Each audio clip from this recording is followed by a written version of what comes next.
You're about to listen to TADPOG. Tyler and Dave play old games. It's a comedy video game podcast.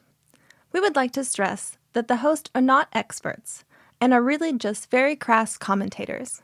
Seriously, this is an explicit podcast that happens to talk about video games sometimes. So please enjoy this pretty okay podcast with Tyler and Dave. Hello. Hello. Hello. Hello. Do that again, huh? We did that last time. Yes, we I can hear did. that. It's good. Yeah, no, I like it. La la la. This is our new Mrs. Doubtfire podcast. We choose the voice. They chose the voice. Yeah. This is Tadpog, Tyler and Dave, and play old games. This week, coming at you hot with a very random ass game, HyperZone. The hyperest of zones. HyperZone. Are you guys hype? I'm pretty hyped for Are you HyperZone. I am rather zoned. I'm in the zone. Does everyone have that achievement? No. But before we get shunted into the HyperZone, God willing. what you guys been up to? What you been doing? Busy week. Do you want me to leave? No. Forget what anime that's from. I don't know. I don't know what you're referencing. Leva used to watch it all the time in college. I don't know anymore. That Akunai, but she looked sort of like Sailor Moon. Ramon was the one who got her on it. God, I can't remember what it was called.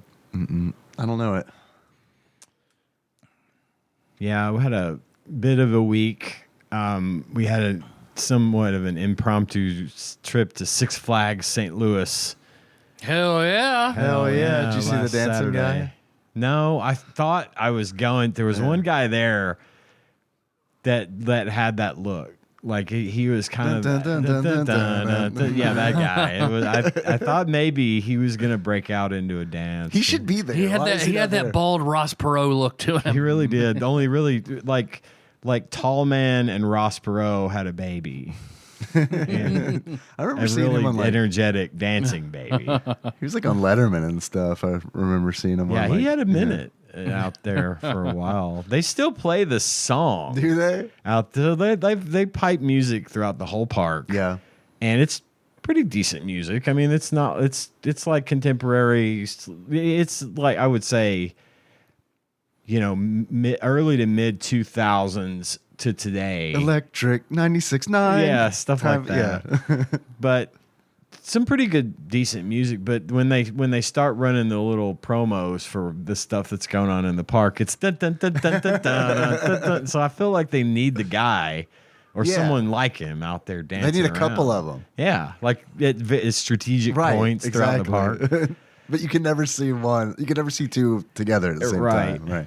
Breaks the illusion. So we didn't do like the water park or anything. We took my grandson to, because this is his first, big amusement park visit. So he had done the carnival thing, the county fair. Now ready for the big leagues. Now he wanted to do the big game. So we went, and most of the rides there are they're like DC themed, DC Comics. Washington, D.C.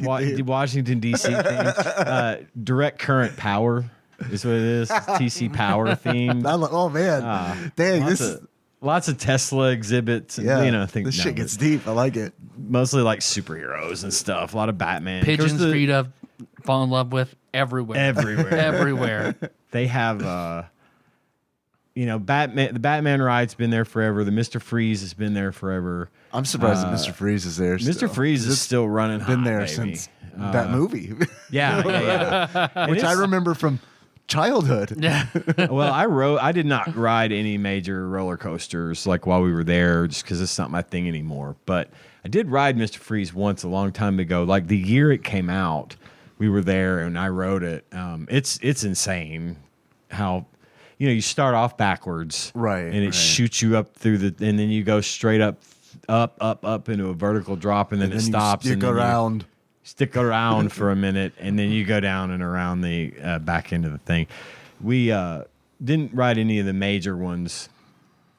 Mostly it was just there for Cohen. And so the first ride we went on was the Joker. And the Joker is like one of them pirate ships that sways back and forth type of thing. It's just they just call it the Joker now instead of the Jolly Roger or whatever the fuck it was, 20 years ago. Branding. Who got that job, by the way? Like we got to in make charge this of rebranding all of the rides. I guess the ship is the Joker. Brilliant. So You're hired. There are no DC themed pirates, so it's the Joker. Right. Well, we get Cohen to go on it. Well, and first things first, like we get in our seats, and of course we're all carrying bags, and I hadn't been to the park in a million years. It felt Souvenirs and stuff, or like backpacks with like water bottles and supplies in them. So we go to sit down, and the lady in the booth is like, "You're gonna have to put those in the cubbies." So we're like, "Fuck, okay." So I got to crawl around these children that are sitting on the side where the cubbies are, because they only have cubbies on the one side because they want them by the exit to the ride. So we sit down, and then like the guy that was watching everybody and making sure everybody gets strapped in, like Gage still had his water bottle and didn't around his shoulder and didn't realize it. The guy was like, "That's got to go in the cubby." And Gage was like, "I'm sorry, can you walk it around for me?" "No, take it to the cubby." The guy was just like all business, so fucking Gage had to get up, go around, put the thing in the cubby, come back, sit down, whatever. So the ride starts, and Cohen, I'm like across from Cohen, and he was not happy. He did not know what to expect. So he was anxious. This is kind of his first ride, and once the thing started really getting high, and I mean high is relative. It's about the same size as the one they would do at the Kraken County Fair. It's not like a gigantic one, like you might expect. The look on his face, it was terror. He was just horrified. And when it stopped, of course, the rest of the day we heard about how awful it was and how terrible it was. Yeah. What it really means is he had a good time. He just doesn't want to admit it. And we took him on the minecart roller coaster. What's that one named? The minecart roller coaster. Oh man, the guy they didn't like. That's one of the ones they didn't. Martian Manhunters under Mars expedition. Minecart adventure. I'm surprised actually it's not something like that. But we took him on that, which is kind of the lowest rent roller coaster there. He's not tall enough to ride any of the big boys anyway. So we took him on that, and of course, it was fast. I mean, for him, it was like, real fast. So he was scared of that. But again, all day long. So every time we would go to get on a ride, like we got on Thunder River and we got on a few other things. And every time we would now, he was making sure to ask all the questions. Is it going to go fast? Right. Is it going to, jerk me around? Is it going to, he was very apprehensive. But we ended up, the last sort of thing we did, there was a ride there that used to be like a Scooby-Doo haunted house, and now it's been converted into the Hall of Justice from the Super Friends, like the Justice League, which is like it's an on rails. It's indoors, which is nice because it was really, really hot that day, so we got to stand in air conditioning. This thing's on rails, and you get like this light gun, and it'll go through this track, and you shoot at villains and stuff and try to score points.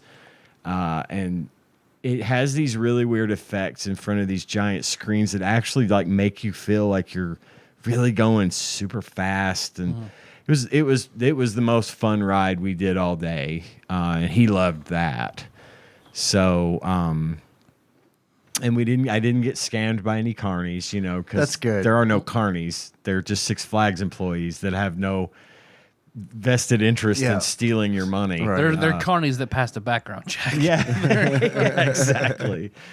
And Tanya has injured her foot a few weeks ago, and she's had a boot on it for a while. Was she able to get around okay? She just walked on it all day. How was her foot the next day? It wasn't as bad as I thought it was going to be. That's good. She's a real trooper. I got to hand it to her because I thought, well, we could get you a wheelchair or something to push you. Because that Six Flags is I don't know if you've ever been to St. Louis Six Flags. It's been a minute, but yes. Very hilly. Like walking around in Six Flags, there's lots of hills that you have to walk up and down. And so she was having to fight with the gravity going up and down the hills. But that was all right. She did fine, I was pretty impressed. And so all in all, we had a pretty good time. And it was really expensive. Was it? Yeah, I mean, because they charge like $30 for parking for the day. And I bought a pass, though, that kind of helped. It was a pass that gets you in one-day admission to the parking, and like a free meal every 90 minutes. Man, were you timing it? Not really. That would have been great. All right, kids. Time to eat. I don't care. Eat. Yeah. But mostly it was because none of us had any plans to really eat anything. Yeah. But for Cohen and for him to have snacks, I was able to do that without having to pay extra. And I mean, the ticket was like $100 for all that, which wasn't that bad, considering I didn't have to spend any money all day in the park. Right. Except I bought him some tokens for like the arcade, the little claw machine thing he wanted to play, things like that. But generally, I didn't spend any money in the park. Yeah, that's good. It's not bad at all, then. Yeah. That's really not. Yeah. And then we were like, we got there like right after the park opened, which was like 11 a.m. Time to eat. And it was on it was on a Saturday afternoon, and like honestly, the park wasn't that crowded. Yeah. It was weird. Like the longest line we waited in was maybe 30 minutes to get on Thunder River because it was the water ride. And it was a hot fucking day and everybody wanted to get on that. Yeah. So it was a really long line, but everything else went relatively quickly, and it was like not sure I could figure out what the fuck, because it's Saturday in the middle of the summer, no one's there. Well, we decided to leave at around 5 so we could start heading back here. Because for the listeners, from where we are, St. Louis the Six Flags St. Louis is about 3 hours from here. So it was going to be a pretty long drive back. We were all hot and tired, and I had squishy shoes because I forgot to take them off before I got on Thunder River. So I got splashed, and my shoes were real squishy and gross. So we were ready to go. We were on our way. It's the cleanest water, though. It is. It's not bacteria infested at all. I drank some and good. had a vision quest, Lisa Simpson style, Homer Simpson style too. You saw the frog. Burning suit. Burns his suit. Anyway, so we started leaving, and there's like this throng of people coming in, and I was like, oh, so I think everyone went to the water park all day and stayed there until the sun started to kind of go set a little bit. And then they all flooded into the park. And we were leaving at that time, so we didn't have to deal with all that. And we got out of the parking lot like in minutes. Like it was like driving out of Walmart parking lot. It was nothing. I've had experiences at places like this where, you're in your car for an hour just trying to get out of ride the the parking tram lot. 20 minutes out to your car, and then you're stuck in line still for another 20 minutes. It was remarkably uneventful in the sense of like from an inconvenience standpoint, we had a great experience. So, and Cohen's first experience wasn't a miserable one of waiting in line for 2 hours to ride a 20-second ride and things like that. So all in all, it was a pretty good trip. So then I came home, we did everything, went to bed. The next day I got up, had to go to Walmart for my weekly grocery stop. And I pull into the Walmart over by the mall, which is where we go, and Fancy. we go to the good, the weird, you do go to the not good Walmart. weird Walmart. I mean, for Walmart. For Walmart, as Walmart in Paducah go, it's the least weird. Yeah, for sure. Of the two. I go to the weird one. Yeah, I have to sometimes as well, and I'm just like, where am I? But so when you turn in from the direction you come from my house, when you turn in, you kind of go up this hill and stop at a stop sign, and there's like this row of parking spaces to the right of that little intersection where a lot of times the people will park like semi trucks. Yeah. So they're out of the way, whatever. I get to the stop sign, and there's a woman walking towards my truck in the parking lot, and she was wearing a T-shirt and a white construction hat, helmet. That was it. That's it. No bottoms. Donald Duck in it. Nope, she was Donald Duck in it. Blue as far collar as I Donald could Duck. tell. Now, unless she had on, my next question is, how long was the shirt? it came just It was below. a crop top. Just above her navel. It came just below like where her crotch would be. I mean, Okay. so she might have been wearing underwear. I didn't think she was wearing shorts. I don't know, but she was just grinning, just as happy as can be, just sauntering right through the middle of the parking lot directly towards my car, and did not make any effort to get out of my way. She just walked over your car. So I was like, what the fuck? I kind of had to turn around, and then I looked in my rearview mirror, or turned to get past her. I looked in my rearview mirror, and then she got into the semi truck that was parked right there. So I don't know if she was like Lot lizard. a lot lizard Yeah. or Of what the was Walmart going variety. on. I didn't know that those existed. So that was a Yeah, weird yeah. kind of experience. I don't know. Wall wizards. Wall, Is that what you would call those? wall lizards. And then I've been watching Mark Minxes. That's what we call them. Mark Minxes. Well, and the other thing that was weird that happened this week is the lady that lives next door to us, they've lived there for like 3 or 4 months now. I'm at work yesterday. Tiny tells me, these cops showed up. They arrested her. Detectives were there. Did they bring the robot? They did not bring the robot this time. I wanted to say hi to Johnny 7. That's what ours is. Yeah, It's not yeah. Johnny 5. Right, I think right. we got Johnny 7. Yeah. Or Johnny 18 or something, But Yeah, it's generations. this past. time they were waiting. For us, it'd be a Jimmy. It's a Jimmy 6. This, That's a Bubba good band 3. name. Jimmy Six versus the world. This wasn't the same house. This was a different Different house house. on the other side of our house. But she pulls into the driveway. Apparently, the cops just were waiting for her. Pulled up, just surrounded her car. These 2 detectives show up, cuff her. Apparently, she is screaming and yelling at her daughter inside the house to call their lawyer and all this other kind of crap. Smart. Yeah, for sure. Call the lawyer. Shut the fuck up and call a lawyer. All right. Well, they know what they're doing. So they put. They've been arrested before. Yeah, or she just knows. watch the same YouTube videos as me. So anyway, she got hauled off, and then we didn't see her again. Then today, Tanya showed me a picture of her. They had it up on the police's website. Yeah? Of her being she was arrested for like identity theft and check fraud, and so she's looking at 5 to 10. Yeah. Which is fun. Identity theft is not a laughing It's matter. not a laughing matter. And then the only other thing weird that happened, my neighborhood's just full of weird. They've been doing a lot of work on the water lines and the water mains in my neighborhood. They're redoing all the water pipes. So they're having to go down and like pull out the old, put in the new.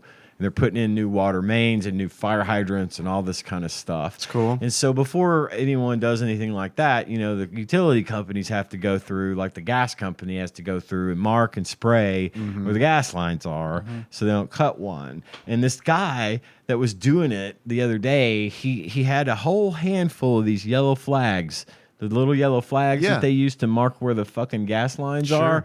And this guy was like a yellow flag ninja. He's just walking down the street with his little detector in one hand, right? And when he detects that the line is there, he would literally take one of those flimsy ass little yellow flags and just Throw it at dart the that fucker right in the ground. Just watched him walk down the street, just whip, just sticking him in the ground, That's a right? man who does not like to bend over. We were talking. No, he doesn't. We were talking about like, wow, that's so cool. That guy's got so much experience. He's so good at it, Pin right? Throwers Union. Yeah. Yesterday or 2 days ago, I get a call or a text from my wife saying across the street where the guy was tossing the little flags in the ground. Yeah, they cut a gas line, one of the major gas lines. So like was like in the house. This is across the street about maybe, I don't know, diagonally probably about 60 feet, 70 feet away from our front door. And she said it sounded like she could hear water running, like a really loud hose outside. Like, Oh shit! right? And she's like, "What is that noise?" So she goes out to the front porch to smoke a cigarette. Right. That's what I was about to. And then, like, ask. of course, immediately the whole neighborhood apparently was just flooded with that rotten egg smell that they put in the natural gas. And she's like, uh-oh. So then, like, almost 10 seconds later. I better smoke this fast. Right? Yeah. I better put my hand over it. So about 5 seconds later, the energy, the gas company shows up with fire trucks and everything else. And they got a guy fixing a line and everything else. And she was afraid they were gonna try to evacuate them. Yeah, because I mean, she said I'm kind of surprised they did. The whole area stunk of it, but apparently they didn't, and they got it fixed and everything was okay. But yeah, someone fucked up with their little flag dart tossing, and then we almost blew up. So, well, she almost blew up. I was at work. I'd have come home in the office that day. I was in the office that day. So I'd have come home to splinters or something. I don't know. But aside from that, I haven't really been watching much other than I've been just continuing to get caught up on Demon Slayer. There's a show on Apple TV Plus I've been watching called Foundation. It's pretty good. It's kind of a slow burn. It's based on an Isaac Asimov book. It's a weird little show, but I've enjoyed it. So if you want to watch that one, I'd say it's probably about a 2.5 to 3 stars. Wasn't say just check it out. I'm almost done with Demon Slayer. Yeah, like the current whatever, caught up, I should say, with Demon Slayer. That show is getting weird. Really, like JoJo's Bizarre Adventure monsters and Hell's Paradise monsters. Weird. Some of the demons in that they really get kind of into They really lean into the weirdness factor on those. Cool. So yeah, I do recommend getting into that if you can. And aside from that, I have nothing else to discuss. I'm glad you didn't blow up. I'm glad we didn't blow up, or that Tanya didn't blow up. And, my grandson was there, so he would have been injured too. I'm glad he didn't blow up. We're all glad that everything was fine. The lady who got arrested was like, shit, I dodged a bullet there. Almost got blown up. Right. Exactly. Can't get blown up here in trusty old jail. How about you, Dave? What have you been up to, man? It's been pretty stressful at work recently, so that's been kind of making. I had to catch up on a bunch of home stuff this weekend, so I haven't been watching a whole lot of anything. All I've really been doing is playing in my free time and playing a game that came out recently called Exoprimal, which is not like a good game, but I like it. I just want to get in front of that. I've seen it on Steam, right? Yeah, I think it's on Steam. I've been playing it on Game Pass. Okay. I don't let other games at school see me with it, but No, I'm pretty proud that I like it. It's just not because I do like it. Mm-hmm. I mean, it's one of those where it's like, yeah, I like this, but it's not one that I would recommend that people go out and buy because it's $60 and it definitely feels like a free to play game. Oh, really? So it feels really, really weird. It's like if I'm playing it on Game Pass, it's not a big deal, but right. It's got it's just not a real deep game. It's like a team-based PvE game. So it's kind of like I don't know how they were going to do PvE in Overwatch, but it almost feels like neither do we. This is a Capcom game. It almost seems like they were like, oh, they're not Blizzard's not going to do that. They dropped the ball. We're going to do this. But it's so what immediately drew me to the game was I was waiting for this to come out. This isn't one that I just discovered organically. I saw this trailer for this Capcom game and it's like, okay, Capcom, that got my attention first of all. And then you pilot an exosuit like an Eva or some kind of mech, and you fight dinosaurs and you just fight waves of dinosaurs. The story is fucking crazy.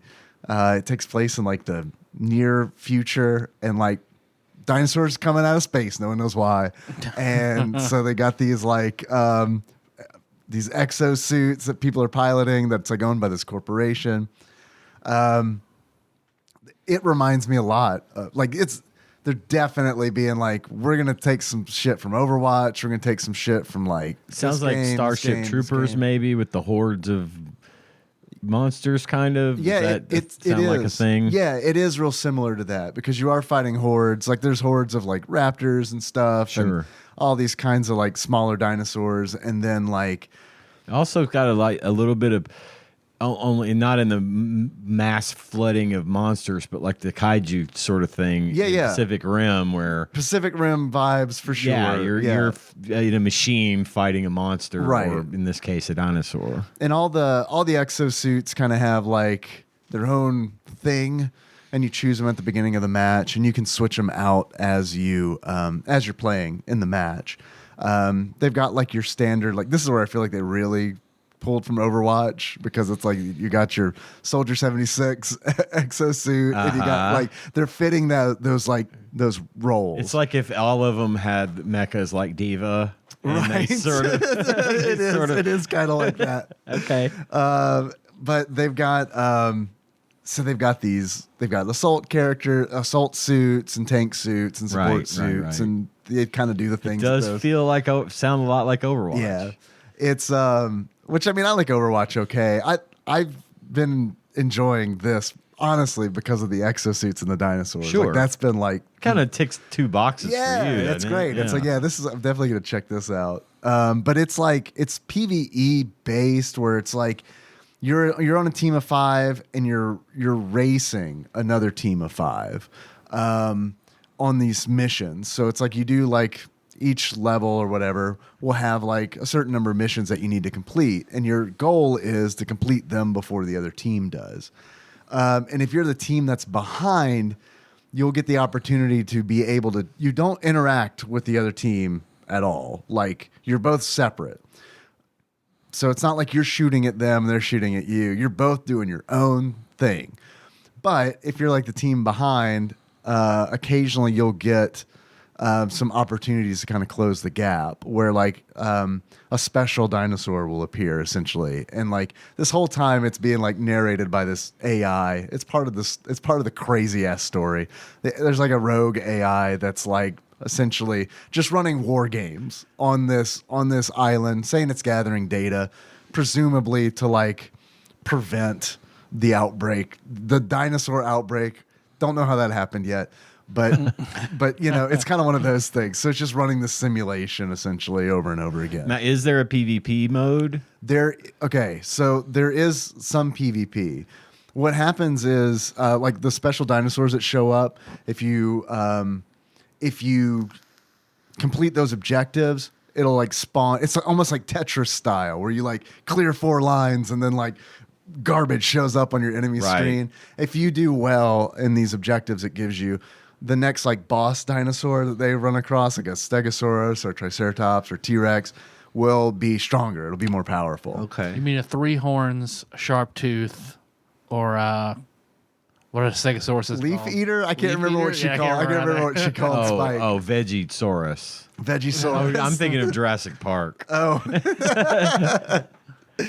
But there is, so once you finish those missions, there's a final mission, and this could either be PvE, which is like what you've been doing, or it can be PvP, where you actually do face off against each other, or you can choose random.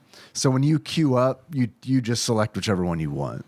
Some of the PvE, I mean, I think the PvE is fun. The PvP, some of the PvP is really fun. They've got like your standard kind of like PvP match modes when it's randomized. They've got like control, which I hate.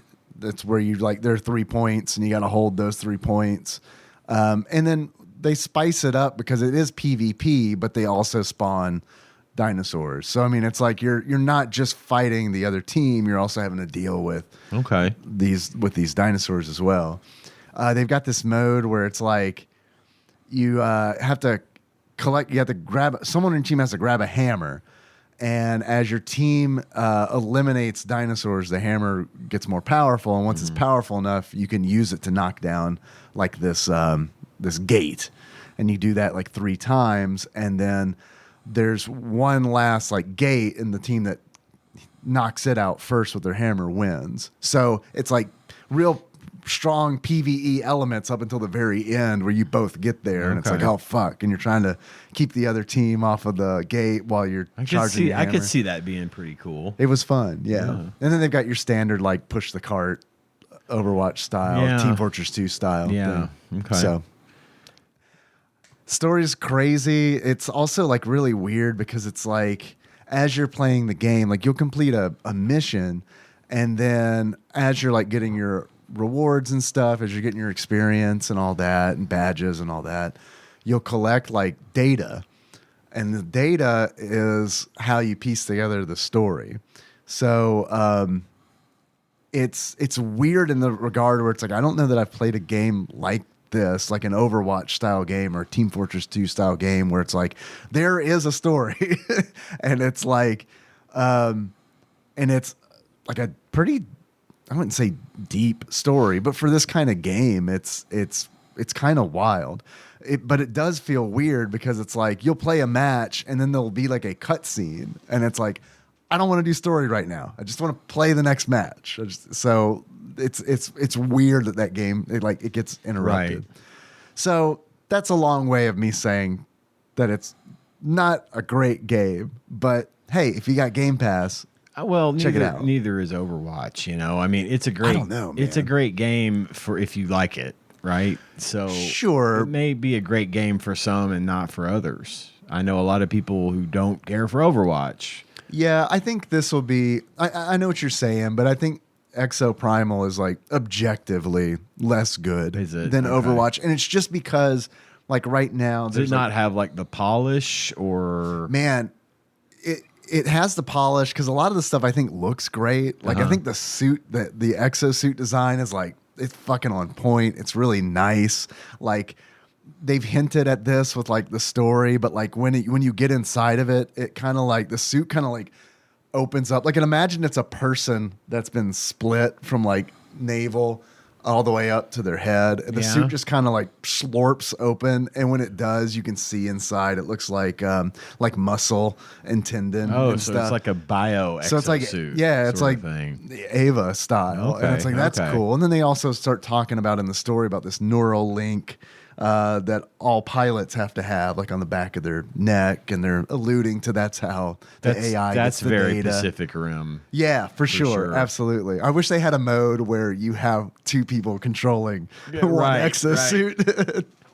But so I feel like it has some polish there in that regard, but where it lacks, where Overwatch does well, is there are not many maps in okay. yeah, in Exo Primal. It does feel like I'm playing the same 3 maps over and over again. I get it.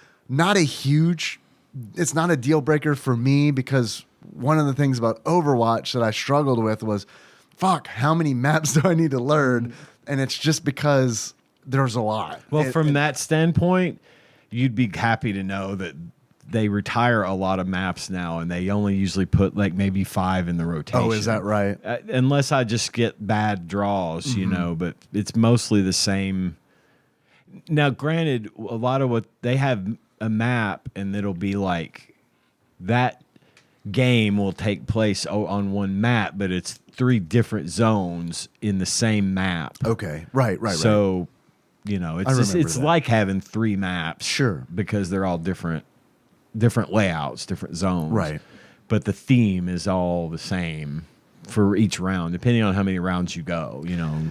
I've been tempted to kind of get back into Overwatch because of this game. I haven't played Overwatch in like a minute, but I've been thinking about, I know you play it. I play a lot, yes. I'd be more than happy to smurf for you. Yeah, I don't know about all smurfing.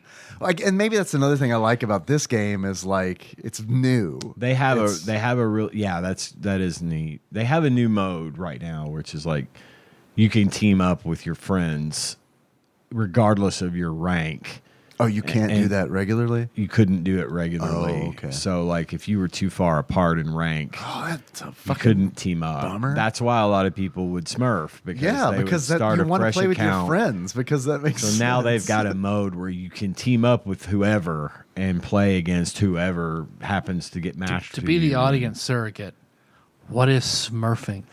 So smurfing is like if you are really super experienced at a game and then you turn around and create like an alt account and play on lower ranks. So you're more experienced than your either account is. you're either okay. carrying your friends with you to rank them up faster Power to leveling. get power leveling. Yeah. But also some people just do it to be dickheads because they'll get into a lower ranked game as a really like a grandmaster or platinum level competitive player and just fuck around and kill everybody and show off and be a dick. So that's typically what we call there we go. smurfing. Okay. And you'll hear Gotcha. me occasionally refer to Zimmers, XIM. Zimming is when you have an adapter hooked up to your Xbox that tricks it into thinking your keyboard and mouse is a controller because you can't use keyboard and mouse natively. They're That expensive. sucks. And it's about $150 device, but they buy this thing, hook up keyboard and mouse, and they get in and destroy everyone because they have. Plus, in addition to that, aim assist is a thing for consoles because Oh my god! I didn't so even now think they've about got that. they're zimming with a keyboard and a aim mouse assist. and aim assist, and those people like that are fucking ruining the experience for a lot of folks. Now, I personally don't generally have an issue with it because I'm pretty good at Overwatch, so I can usually overcome. But it still frustrates the shit out of me. Like, I'll get sniped by a Widowmaker from 150 yards away, headshot.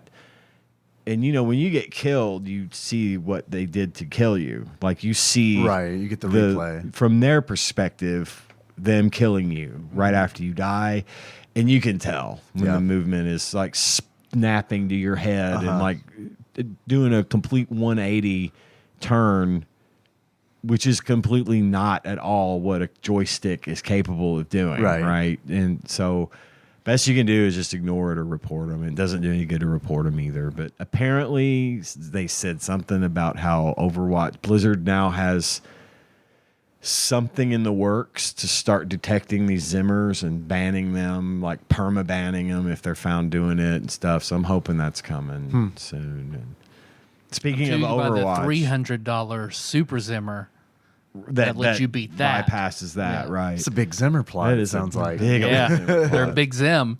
yeah. Space Invaders.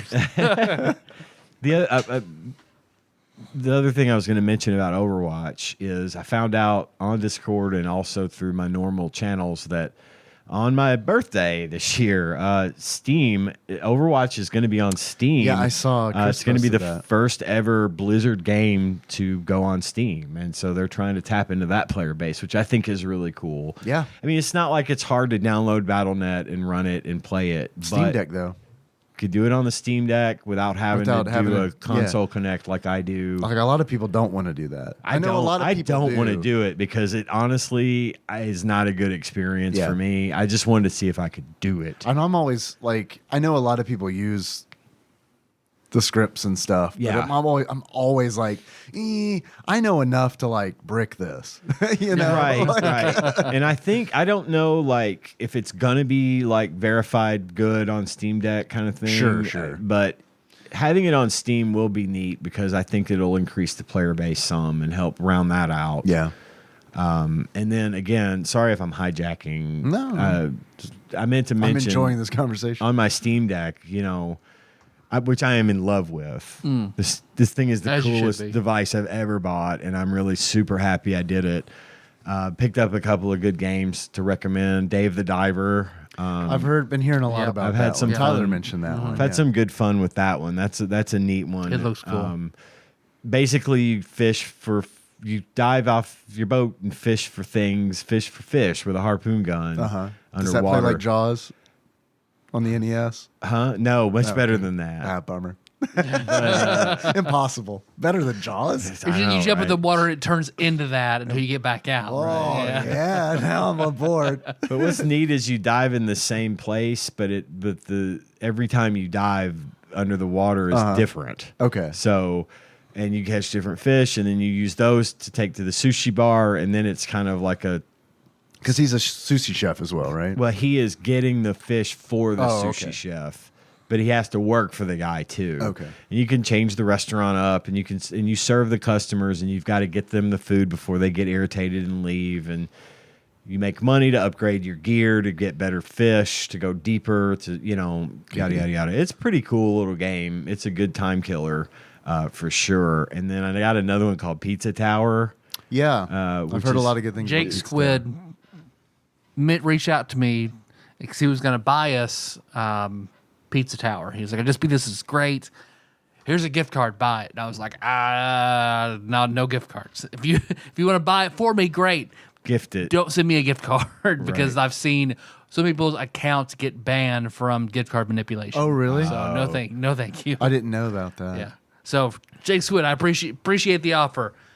I'm just scared to death of gift cards on Steam. Yeah, you can gift any game on Steam. So if you want to do that, go ahead. I've already got it, but if you guys ever want to play it for the show, it's pretty fun. It's a neat little game. I'd be down. The art style is really cool. I've watched the donkey video on it. And it looks really The good. controls are like super loose and really fluid and good. I mean, like real excellent controls. So yeah, that's been good. And then of course we had the discussion about the particular Vampire Survivors clone that I've been playing, Right. which is super adults only. But it's really fun. It's called like Glory and Miserable Survivors or something like that. I don't know. But it's like one of those. It's one of those Vampire Survivor clones, which I just now learned about from Dave this past week of what that meant. But it's also got a tower defense element in it, which I think is a neat little element. So you could try that, but it's not for kids. It's literally pornographic in nature. So definitely be cautious about that one. But anyway, yeah, I really wanted to bring up Dave the Diver and Pizza Tower though, because those have been really interesting and fun experiences. I've heard really good things about both of those. Yeah. I've been wanting to check them out. I can't finish a game. Like, it's just impossible. I'm so backed up right now. It's ridiculous because I'm sorry, I can't remember if I brought this up last week, but I mean, it's like Exoprimal interrupted Final Fantasy 16, which interrupted Diablo 4, which interrupted Street Fighter 6. So it's like, it's just been this like string of, okay, I played that. All right, let's play this. Okay, I'm playing this for a while. And then the problem is, it's like whatever I'm on, I'm having fun with, so I'm still doing it. And it's like Exoprimal has an end for the story. I'm playing with my sister and my brother-in-law, and that's fun too, to just kind of get on there and fuck around with them. But it's just, I don't know when I'm going to stop playing this. Probably when like the next game comes out that I want to play. Maybe it's Dave the Diver, or maybe it's Pizza Tower. Well, if you decide you want to get into Overwatch and just fuck around at some point, let me know. I will, but I will say that I'm incredibly intimidated by Overwatch. And that's like, even as someone who used to play it and enjoy it, and kind of, I wouldn't say that I get it, but who like knows kind of what it's about. That's a crazy intimidating game. I get it. Well, I can help. If you decide you want to, let me know. Okay. I'll take you in there and we'll show you the ropes. Okay. We'll smurf it. We'll smurf. I think if you play unranked, it doesn't matter, which I would definitely play unranked. Right, sure. So I always play unranked anyway. But yeah. That's it for me. I mean, that's really all I've been doing besides playing HyperZone has been playing Exoprimal. I haven't had a lot of free time. How about you, Tyler? Work's getting a little bit better. Good. Still overwhelming. I still have like some 2-week past deadlines that are looming, and pretty frequent nasty grams about stuff, but they're getting less frequent. So Hey, that's all you there can we do, go. right? That's about Man, it. you call them nasty grams too. Where did that come from? I don't know. My old boss said nasty grams. That's where you I heard got it from. Yeah. Because man, I heard it at work too, and it's like, so it was. I thought it was an our office thing. So hearing you say it was like, oh fuck, this is bigger than that. That hasn't been a phrase that's been tossed around my office that I know. Maybe of. you could introduce it. Maybe I should. Maybe you should. Yeah, if I have to send someone a nasty gram. I will call it that. and Tis it will better to become send a canon. nasty gram than to receive. Yes. So that's about it. But I did get bitten by a snake today. What the fuck? What? On your fingy? Yeah. Is it turning black? No, it's good. Did it have teeth or was it one of the gummers? It had little teeth. Like I was bleeding, Fuck. but because as soon as I pull in the driveway, Melissa calls me. Where are you? I'm in the driveway. I need you to go get bit by a snake. There's a snake on the porch. I think he's trying to get in the house. Okay, so I go outside. There's just like it's a sizable snake, but I can tell by the head. It's Non-venomous. straight head. Yeah, like circular eyes, smooth nose. It's not poisonous. So I'm trying to. Choco Cheek is not really. She's not as afraid of it as Melissa, and She loves getting bitten by snakes. Yeah.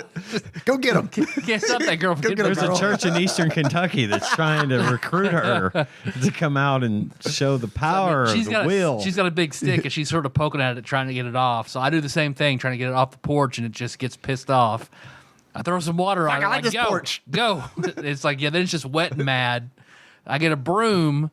I sweep it off the porch, but it's still like trying to climb back on. It's no snake. This is my house. I use the broom and I hold it down, and when I go to grab it, beneath its head, I don't get quite close enough to its head, so it's able to twist around and bite my finger, and it wraps around me, and I walk off and just throw it in the neighbor's yard. Your problem now. That's like the old Sim City trick. Build your factories on the borders. So yeah, I threw it across the street, and then I look back, it's like, oh, I am bleeding. Well, But Melissa thought it was hot. You got bit by a snake for me. I did. have you ever been snake bit? Nope. Oh, well, first time. No, first time. All right. I hope I never know what that feels like. And it didn't hurt at all. I can say where he got me, but it didn't hurt. And then and it still took like 20 seconds for it to start bleeding. So it was very, very minor. I had one of those the other day opening some Mexican food that was in a circular aluminum foil container. Right, yeah. Went Made to out of do snakes? Made out of snakes, and that bit me. Yeah. But I didn't That know probably it. hurt more. Like it. Well, no, it was one of those that went deep enough to where I didn't feel it. It was sharp, apparently enough. And 20 deep, and minutes later, you're like, blood? there's blood everywhere. Now I caught it because when it started, it let loose. Yeah. But I feel like it's got to be similar. Like they got such sharp little fangs. You probably just don't even. It's like the time I stapled my hand and then walked around with a staple in my hand all day and didn't know it. Have I not told that story?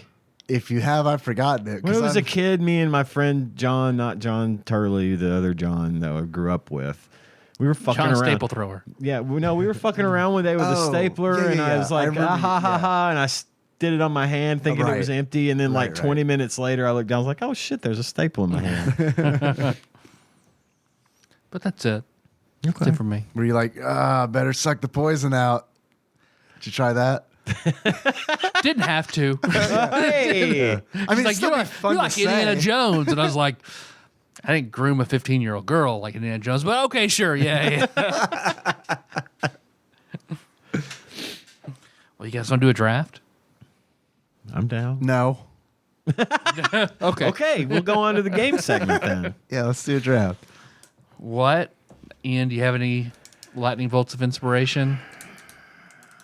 Speaking of lightning bolts, fuck those storms we've been having recently. Good Yeah. lord. Shit. And flooding. Holy shit. I drove to work in that shit yesterday morning. Girl, same. And it was scary. Scary. Did you take the interstate? No, I Man. just drove up Pinkleville Road. I got on the interstate, and it was scary enough getting on the interstate. Oh, but God. But once I'm Can on the imagine. interstate, it was just like tail lights. So I was like, better text my director right now. Yeah. And it's like, I'm on my way. I do not know what I'm going to be in because it's all of us just going 20 miles per hour on the Yeah. interstate. That whole thing was such a mess because, like, first of all, I got up at my normal time and I needed to get my dogs out, and they would not go out. They would not go outside. I finally. Oh, yeah. Clementine either. She was just like, Yeah, I'll I poop in the finally house got them today. to go out, and as soon as she went, both of them did this. As soon as they went outside, it's pouring rain. They're instantly soaking wet, and they start fighting me to get back in. And it's like, you're already out. Just go. Just shit on the porch. I don't care. Just do something. Nope, not having it. So they go right back in the house. They're soaking wet. They haven't been out to pee in 8 hours. So I'm just waiting for that to fucking become a problem. Of course, Tanya's is the one that's gonna have to deal with it because I have to get to work, and then I'm soaked. I'm driving up Hinkleville. One lady was so the roads are flooded. Oh, dude, Hinkleville is fucking crazy when it rains. It floods on both sides, and it meets in the middle. And like you could be going like 5 miles an hour, and in my truck, when you hit like the water over the road, it just fans out forever. It gets all over. There was this one lady in like I've come up on a stoplight, T-shirt and a hard hat. And no, it wasn't her. She's swimming around. She was just swimming, smiling, just looking off in the distance, high as a fucking kite. I guess I don't know, but good for her. This one woman had stopped her car at the stoplight in front of like one of the car dealerships on Park Avenue. And just turned on her hazards and just sat there, didn't move. So everybody had to go around her. So that was causing chaos. Sure. In addition to the fact that mean, sheets and sheets of rain just pouring, lightning, thunder, wind. It was Twister without the twister. Yeah, we were all waiting. But this woman, she came. just decided, I'm not moving. I'm just done. staying. I'm done. I don't know. She may still be there for all I know, but some say that lady's still on that road today. but yeah, it was nuts. And of course, we had people calling in, Sure.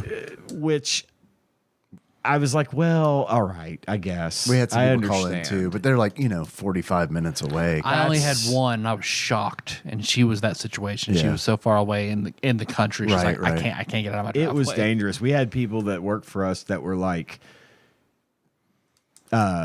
their roads were the roads were just covered like knee deep water in some places. The bridge under the train bridge at the Taco John's over on on Jackson? Jackson Street. Yeah. That water there was 2 cars completely submerged underwater right there. I know that makes sense. It's 'cause real. That goes, It floods real bad, and that was like there was 2 cars that got literally. There was a picture I saw that they got submerged. It was nuts. I'm glad you mentioned that. I had forgotten all about it. Man, it has fucked my sleep schedule up crazy because like that Wednesday night, I mean, we just had thunderstorms all night, and I usually sleep pretty heavy, but like I don't know about you guys where you are, but like where we were, I mean, the thunder was like it would shake the house. It was real and it was like I remember loud. waking up Yeah. at 2:30 and being like, "What the fuck?" Yeah, And then 5:30 again. I mean, it just thunderstormed all night. and then it happened again today. Yeah. Like about 10:30 this morning. Just It's- another fucking torrential downpour. It wasn't nearly Didn't last as long as that other one. I mean that one Monday night or Monday morning was real fucking bad. It was real bad. Not a fan. So sorry, I didn't mean to hijack draft ideas, but I haven't come up with said one. lightning. I was like, oh wow, yeah, we haven't talked about fucking crazy weather. I haven't come up with one yet. You guys help me here. What are we thinking? Let's see. And go back to the big list. Let's see. Waifus, Mario games, guest hosts, presidents, Marvel heroes, Marvel villains, X-Men, dinners, chicken, breakfast, Wait. donuts, Chicken? chicken dishes. Oh, okay, that's the one that threw me too, because it was like dinner, chickens you and then know? you started listing like I was like, are you listing what your favorite dinners are? We have chicken, donuts. Good old donut dinner. My favorite. We've all had one of those, Yes. one or two of those in our life. Recently. Stand-ups, Disney movies, handheld games, serial killers, movie stars, horror icons, college classes, holidays, movies, Chinese food, potato dishes, Pokemon, slang terms, cheeses, robot masters, listeners, anime protagonists, anime side characters, carbs, proteins, Carbs, milkshakes, macros. Let's list our macros. Yeah. What's your favorite Fats. fats?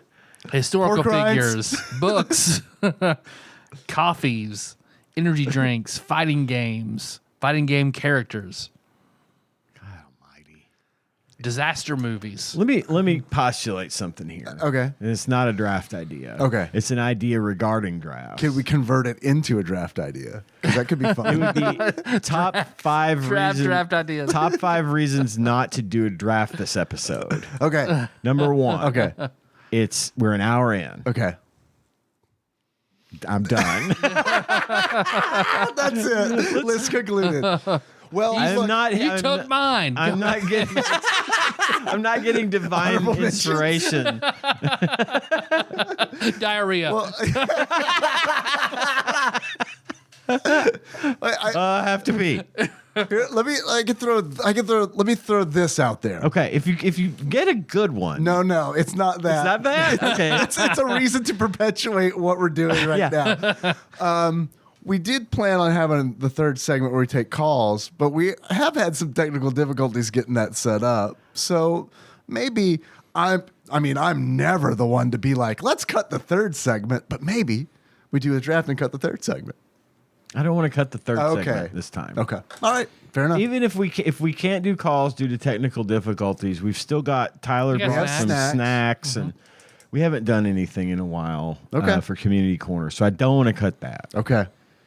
But it probably won't be a long Community Corner unless we can get the calls working. In which case we're gonna start climbing the mountain of terrified Michelle calls and see if we can get through some of them because we Right. have what was it 33? 30. Like I almost think it should be its own episode. Maybe we should do The Age of Terrified Michelle. another all calls. All right, let's think about technical difficulties, internet problems. Lots of Michelle calls. Maybe next week we do an all calls. What is that? How does that sound See to if we can get everybody? through 30 Michelle calls. That'd be tough. The time we took 30 Michelle But calls. I tell you what, let's play it by ear. Yeah. Let's play it I mean, by if we ear. don't want to do draft. I mean, if none of the. I mean, I love doing the draft. I do too, but I'm not coming up with anything that really strikes my fancy as far as a draft idea today. Okay. Listeners, give us another idea. So the arcade cabinet idea was great. In that same conversation, it was suggested that we do pinball machines. Yeah, Jeff had mentioned that. And Which- I'm sorry. No, go. I'm jumping It's right cool. in, You're but good. it's just because that list. I was going to say this earlier. That list has a lot of good options for one or two of us. Again, But then it's I'm with for you all on three that. of us. I mean, It may not apply. Proteins. We can do that. Proteins, carbs. Carbs.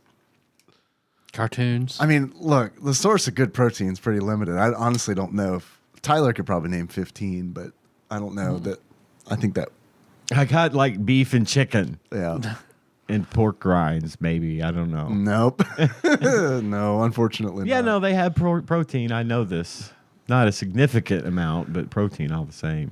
I would consider a protein pig. to be the outside of one. It's outside of pig. Okay. Tyler, did you have an idea? I'm down to do one. I just gave you a bunch. I meant did you have one that you like the sound of the most? I mean, I don't care to do one. I'm just I'm not getting divine inspiration right now.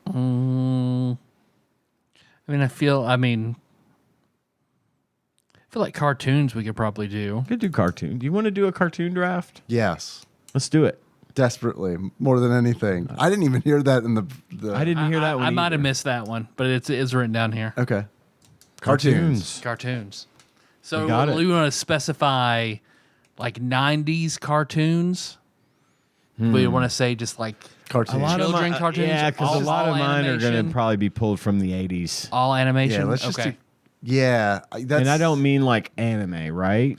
That is animation, so it's. I know, but I mean, we're talking about I feel like anime draft would be something totally completely different. Right. different. So this would be non. So cartoons, animation excluding anime. Yep. Because I think maybe next time we should do an anime. At some point, we should do a good anime draft. because I'm qualified to participate in that now. Yes. So, all right. All right, Dave 1 and 2, Ian 3 and 4, me 5 and 6. 1, Dave. Dave. All right. Remember that time we took 15 minutes deciding what draft to do? Remember when I had us convinced not to do one, and then we did one anyway? I was convinced the other direction way? somehow by probably me. Let's see. Fuck, man, I was expecting to go first. I mean, there's so many classics. I got to go with... Okay, so I don't know what you would call this. I don't know if this would be Disney shorts. I don't know if that could classify as one, or if it's like straight up Mickey Mouse cartoons. Like, I don't know how specific it needs to be. But the short animations that Disney produced that used to run before films started in movie theaters, that. Like Steamboat Willie? Disney shorts. I mean... That's one of them, yeah. Okay. I mean, all of those, like, very I short. would almost just call pieces. those Mickey Mouse cartoons. Classic Classic cartoons. Mickey Mouse cartoons, sure. I didn't want to exclude Donald Duck because if I had to choose, I always like the Donald Duck cartoons the best. Here's the hierarchy: Donald Duck, Goofy, Mickey Mouse, because the Donald Duck cartoons were the best because they had the best cast. It was usually Donald and Huey, Dewey, and Louie. Like, those are great. Or Donald and Chip and Dale. It seemed like it was Donald and other people. But like a lot of Mickey Mouse cartoons are just like, there's Mickey Mouse doing some Mickey Mouse shit, you know? It's almost like the Disney version of like Merry Melodies, where they would have like episodes, like a little 5-minute long shorts. Little pieces of animation. Yeah, I know what you mean. It's that stuff. It's good stuff. That's my first pick. Disney shorts. Mickey Mouse cartoons. Dig. Ian? Me? My turn. Scooby-Doo is my number one. It's always been my favorite cartoon. And I mean like old school Scooby-Doo. Pre-Scrappy-Doo? No, even the ones with Scrappy. I mean, the 70s, 60s, 70s, 80s. Mostly the original series, Scooby-Doo, was only on for like 3 seasons or maybe even like 1 season. But then they would come and do another style of Scooby-Doo. This time would be a whole season of like guest stars, like Don Knotts or the Addams Family or something. Harlem Globetrotters, Batman and Robin, you know. Yep. Laurel and Hardy were guests once. Sonny and Cher were also guests once, I think. Phyllis Diller. Good shit. I love that shit. So Scooby-Doo.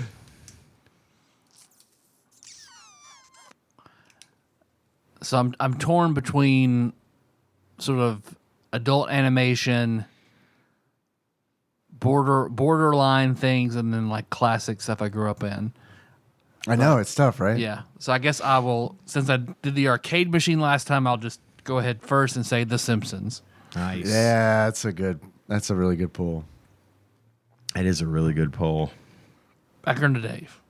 Batman the Animated Series. Nice. Oh, man, yeah. Very good. That's a fantastic show. Mr. Freeze, Batman the Animated Series, Mr. Freeze is like the best. That's the Mr. best. Freeze. Yep. Like, for sure. And also introduced Harley Quinn. And I mean, it gives Arnold a run for his money, you know. I mean, look, I'm okay with Arnold as Mr. Freeze. Joey Shoes because version. it's Arnold.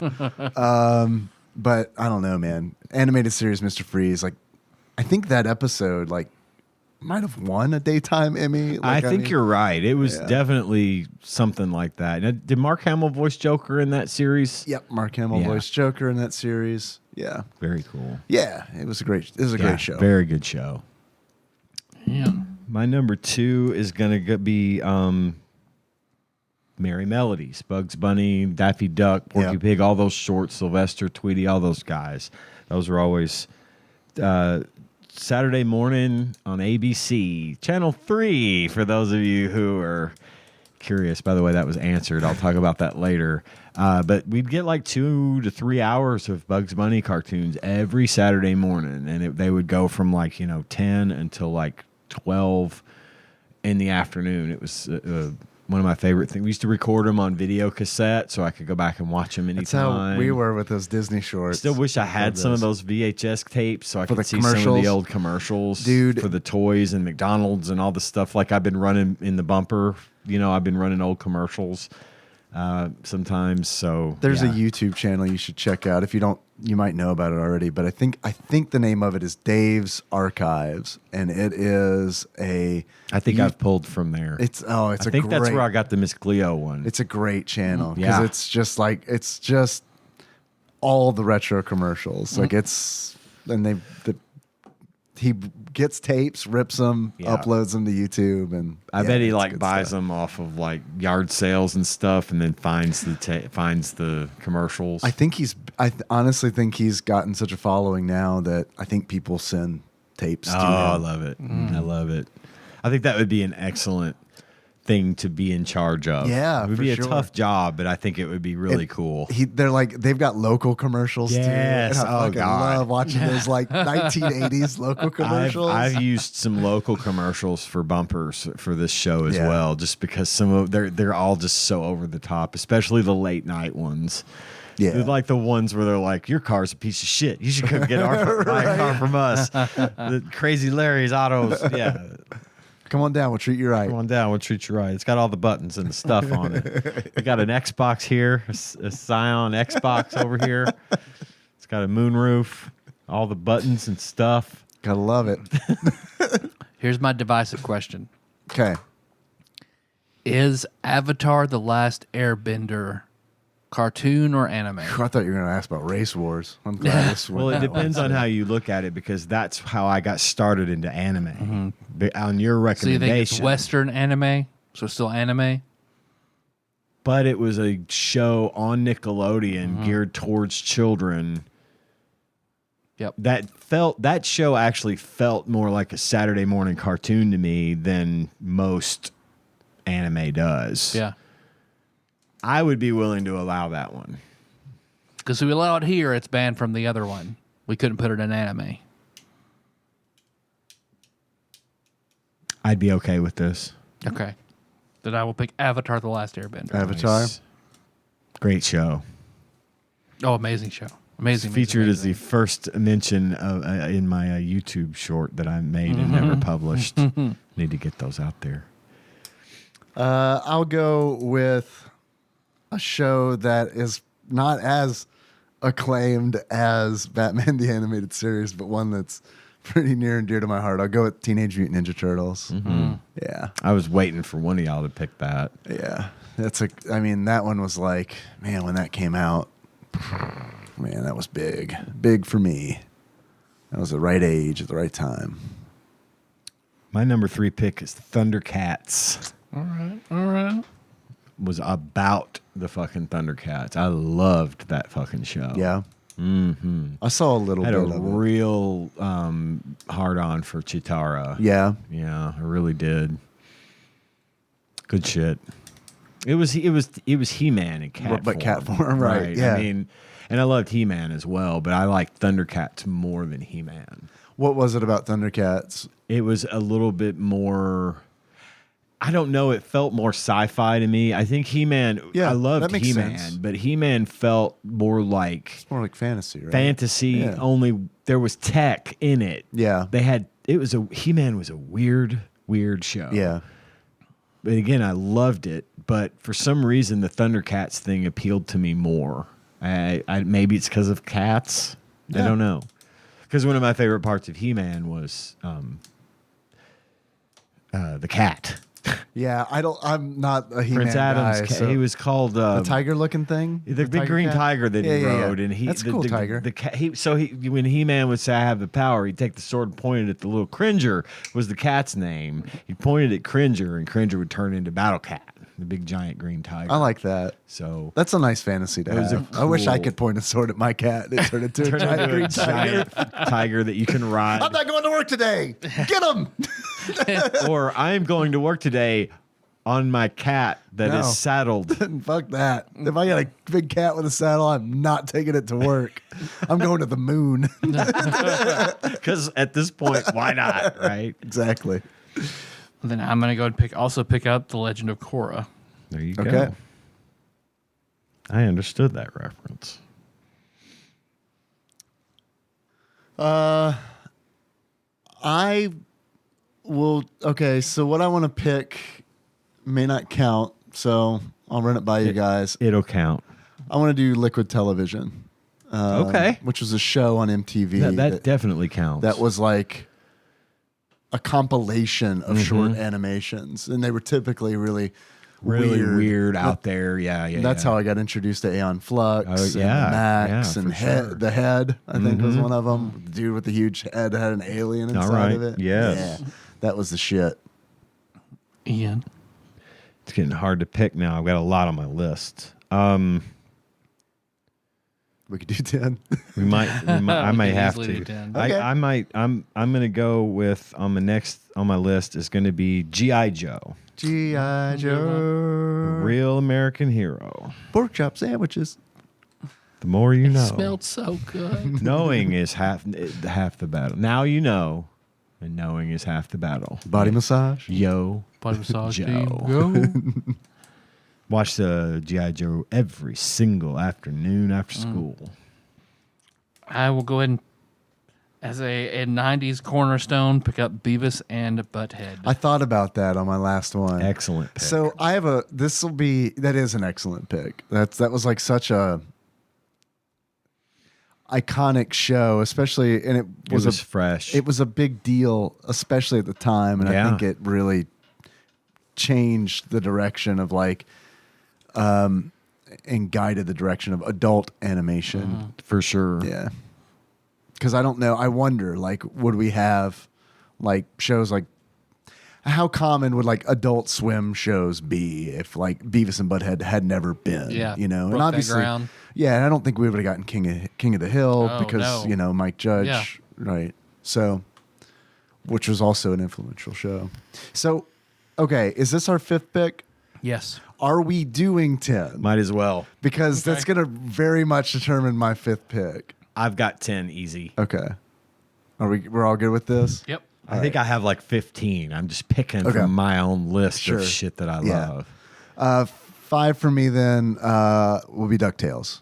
Oh, woo, good pick. Man, That is such a good show. I love DuckTales. Even the man. new DuckTales. The new DuckTales that rules. That one is hilarious. New really, DuckTales really rules. good show. I am so glad you brought that one in. That one was like when I would come home from school. Scooby-Doo, which I know is on your list.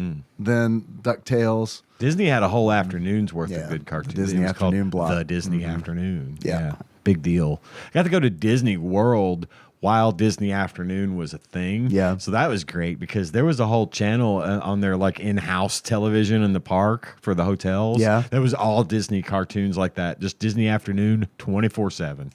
It was nice. Yeah. Come home from the long day in the park and just watch DuckTales. Yeah. For hours. Love that shit. Hell yeah. Hell yeah. My turn. Yep. Transformers Robots in the skies. that came on right after G.I. Joe on our local Fox affiliate. Well, it wasn't Fox at the time, but fucking loved that shit when the Transformers movie came to theaters and we all got together and went and saw that. That was one of the movie-going experiences I will never forget just because Transformers was huge. I watch it now, and the animation was like really gross and bad. Yeah, that's just kind of how that stuff works. But it didn't feel that way Right. then, and I still love it for that reason. Well, that's like with me and Turtles. I mean, it's like you go back and watch a lot of those, and it's like, how did I not realize that it looked like this? You were into it. That's why. But I was into it. It was magic. Exactly. You know? When I was really young, because I'm a little bit younger than you, I remember when Transformers was popular, and I remember trying to wrap my mind around robots in the skies. I know. That's like I always thought the evil shredder of tax. Yeah. Yeah. I didn't. So, toy franchises that spawned from cartoon shows like this, I had a lot of G.I. Joe toys. I had a lot of Transformers. And the best part of the Transformers for me, the toys, was they had these little heat sensitive stickers on them. Yeah, dude. That you could put your thumb on to find out whether or not they were an Autobot or Decepticon. Yeah.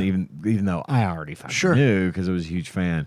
Just little things like that. Yeah. No, man, those thermal stickers were rad, dude. They were so cool. Yeah. Very, very much loved the Transformers. That probably could have made it higher on my list, but it didn't. South Park. Yeah. Oh, yes. Come on down to South Park. Another classic. Yeah, it's a huge show. Second longest running cartoon on the air still today. Oh, behind the Simpsons. Not far behind the Simpsons. Yeah, either. Yeah. Only by a couple of years. Yeah. I mean, Simpsons started really being a show, I think, in 1989 after it got success off of the Tracy Ullman show. And then it's been going since. And it was not long after that South Park came out. Yeah, was South Park like 94 or It was something like that? Yeah, I mean, I'd have or to maybe look, a little bit later. but I don't than have that. internet right now. So, but yeah, it was right around the same time. It's second place right now for longest running animated series. That's a good pick. It is a really good pick. Solid. I will go with Space Ghost Coast to Coast. Yeah, nice. Not Yeah. the Brack Show, although the Brack Show's good. You took one of mine. Space Ghost. Space Ghost was a Man, I loved watching Long-time Space favorite. Ghost, dude. in the afternoons, like late afternoons. It Yeah. was Space Ghost, Thundar the Barbarian, Johnny Quest, all those like kind of sort of more dramatic Hanna-Barbera shows. Love Space Ghost. Now you can still take Space Ghost because I'm specifically the talk show. The talk show. Gotcha. Yep. That's right. Space Ghost Coast to Yep, Coast. yep. So I feel like Space Ghost still on the Still table. on the table? Yeah. Okay. Because I have never seen an episode of Is that Space right? Ghost. Oh, wow. It's just Space Okay. Ghost Coast to Coast. I didn't know his backstory, and so I saw a TikTok recently, and like, Space Ghost is fucking sad. Yeah. It is. It is. Also, Space Ghost was on Scooby Doo once. Really? Yeah. It's either Space Ghost was on Scooby Doo or Scooby Doo's gang was on Oh, Space Ghost. shit. But yeah, they had a crossover there. At some Okay. point, so.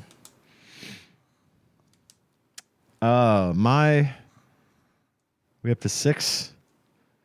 My number 6 is going to be the Flintstones. Barney. I watched so It's a good much Fred, of that right? show. That is a good Fred. Yeah, man, I watched a It's lot like of I was in the quarry. Flintstones, too. I'll have to go ahead and claim Family Guy. That was on my list too. Yeah, Family Guy was on my list as well. Man, I'm not trying to snatch up the whole Disney afternoon, but I mean, fucking Chip and Dale Rescue Rangers. I mean, It's a I gotta, fucking dude. great show. I mean, I fucking gotta. Like, I'm thinking about the stuff that I would watch when I would come home from school, and yeah, that's on there every day. Yeah, dude. Yeah. No, that's also an excellent NES game. A fantastic NES game. I haven't played. I think there's a Chip and Dale too. There is. I haven't played that, so I need to check that out. Yeah. And then the new-ish Chip and Dale movie that just came out. I watched that. That was actually really Yeah. good. Yeah, it's funny. I enjoyed it. Oh, I guess we should also clarify: traditional animation or like computer generated? Like, is that on the table? Was it a show? Because that's another one of my sort of divisive picks. Yeah, reboot? Yeah, I Reboot. figured that was probably Yeah. going to be on your list. Yep. It was a show, right? But it was a show, and I would consider it animation. yeah. I think it counts. Not to jump ahead on that. But I mean, reboot's also like I'm iffy about it because I did not care for the first half of it. The second half was fucking phenomenal. Yeah. So, I think it should count, personally. but you're number 7, Ian. I'm going to grab King of the Hill. Yep. I mean, that one still works. They're getting ready to bring that one back, I think. It super works. I think it's coming back. So, yeah, no, love King of the Hill. So many good moments in that show. I Yeah. think pound for pound, King of the Hill is a better show than The Simpsons. Yeah. It's just Consistently. Right. consistently better than The Simpsons is. So, Simpsons has no real dips in quality. no, not King of really. the Hill. Every episode of King of the Hill was a good episode. I don't remember seeing one of those episodes that I didn't like. So, It's a great show. yeah, King of the Hill. Cartoon that I loved every second of and thought it was badass start to finish. Samurai Jack. I've never seen Samurai I have not Jack, either. Oh, man. but I know a lot of So people good. love it. It's really Yeah. good. We haven't really broken into this category yet, and I'm trying to really decide the first one. I almost even hate to pick it because of the creator, but I gotta go Ren and Stimpy, man. We haven't broken into the Nicktoons yet, and out of all of those, like when it came out, Ren and Stimpy was like, my father and I didn't bond over a whole lot of things, but like Ren and Stimpy was like one of those things. So it's like Ren and Stimpy and Sonya Blade. Ren and Stimpy was one, Sonya Blade, Mortal Kombat in general was one, Paperboy on the NES, that was another one. So I could have hung out with you guys. you definitely could have, Except for I personally never cared for Ren and Stimpy, but I think I was a little old for that one to be appealing. Sure. I don't think I fell in the right demographic for that one. That was a real narrow demographic. Yeah. I feel like because Yeah. I mean that was a weird show for Nickelodeon to put out because it's like it's a little too gross. It was really gross for like the younger kids, and also a little too gross for like the olds. So I don't know. I just fell right in that demographic, Yeah. and it just sucks about the creator and all that. For sure. all the shit Yeah. that. Brandon and I horrible shit bought he's done. that cassette soundtrack. Oh Came yeah. out. Oh my god, we both played the shit out of that. I remember being in this house in the 3rd grade and having that on my Walkman and playing outside listening to fucking Log. You're right. I was about to say I can't name another Ren and Yeah. Stimpy's other than the intro. Happy, happy, joy, joy. Oh Happy fuck! Joy, Right? Joy. Yeah. Powder Toast I was Man. going to say Powdered Toast Man has got to be on there. Yeah. My next pick for number 8, I'm going to go ahead and grab He-Man. Okay. Since we went down that road, I've already explained why I like He-Man. Yep. Also, She-Ra was pretty hot. Yep. She was around. There's some good-looking women on the He-Man cartoon. Teela and She-Ra and all the Raws. Good shit. And I'll pick another one of my favorite cartoons growing up, the Powerpuff Girls. That's a great show. Girls.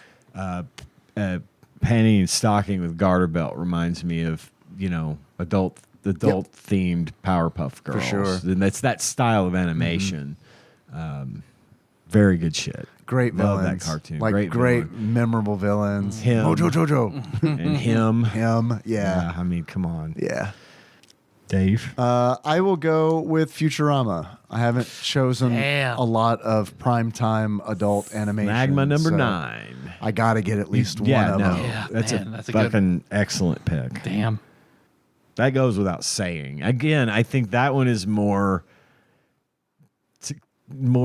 consistently good than The Simpsons. I think that one appeals to a completely different audience. Yeah, and boy, did I not get it when it first came out. I remember watching the first episode, and what Not hurt The it, Simpsons. that's what hurt it the most was that it wasn't The Simpsons. I can't remember how old I was. I was living with my parents, so I was a kid when it came out. But I mean, it's like I couldn't get past the fact that that it wasn't The Simpsons. I mean, right. It's so Exactly. stupid. But I mean, Well, no, it's that's just what you it's kinda- the honest truth From the It's just creator, The Simpsons. I mean, Right. you think and it's it going to be that kind of way. looks like The Simpsons too. You know what I mean? It So- does. It does. It has that same style which of makes animation. sense.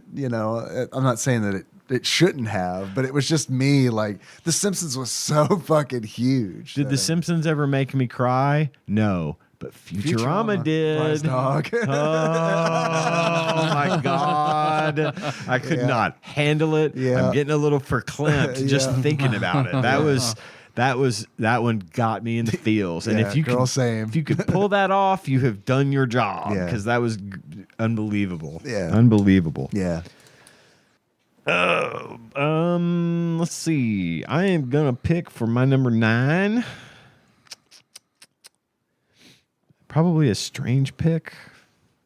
The Smurfs. Man, I was just thinking about them Smurfs. Love the Smurfs. Yeah, we were talking about Smurf accounts earlier. We were talking about Smurf accounts. Comes around. We got an Uber from a guy with Smurfs glued to his dashboard when we man. were in Louisville for the prom this past That's right. March. I forgot about that. Yeah. Yeah. He was really into it. Yeah. But that's fine because, I mean, hey, I get it, dude. I picked it for my number 9 on my cartoon draft. My number 9 will be Bob's Burgers. Man, what yeah. a good show. Yeah, God, man, I'm kind of sad I missed that one. Me too. It didn't even occur to me. Good shit. I like that it's a positive portrayal of marriage It really is. because they're just best friends that love each other. Yep. And that's it. Yep. You know, there's no divisiveness. There's no hate my wife humor. Like it's just, no. Mm-mm. yeah, love it. Excellent. This is Dave, it. This is it. This Number is 10. it. fuck. All right, 15.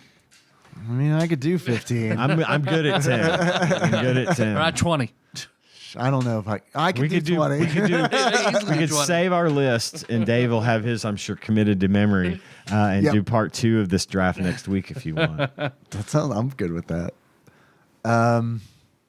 Shit, man. This is it. This is 10. This is tough. Do I wrap up the Disney Afternoon Special or do I choose another Nicktoon?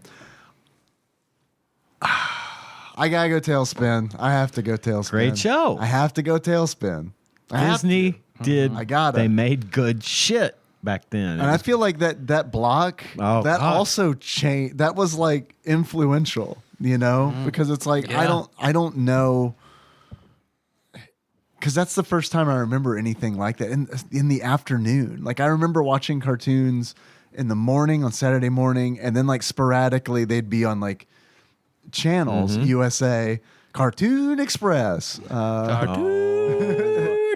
Click. I forgot about that. And as I was just talking about Space Ghost and all that Yeah. stuff, and I had forgotten all about it being part of Cartoon Express. Yep. Damn.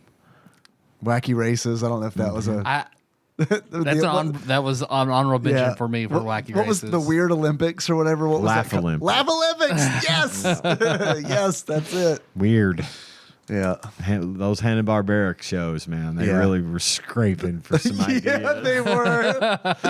But for me as a kid, It was great. that I liked that stuff better. That weird stuff better than It was like almost the- like cartoon version of like Cannonball Run type of thing. You know, Yeah, it's it just was. wacky, crazy racing going on all the it time. was. Yeah. Oh fuck, man! God, that just reminded me of another show that I didn't mention. This could go on forever. Okay, so could. honorable mentions. I got some. Well, I'm going to pick for my number 10. I'm going to pick my one and only Nicktoon, which is Hey Arnold. Okay, Hey, that's a Arnold. very popular one. I think that's the best Nicktoon. It really is. My vote, if I were to say, what is the number one Nicktoon? Hey Arnold, hands down. It's a great show, and I was older when Yeah. that came out. You know, I was in my 20s, Right.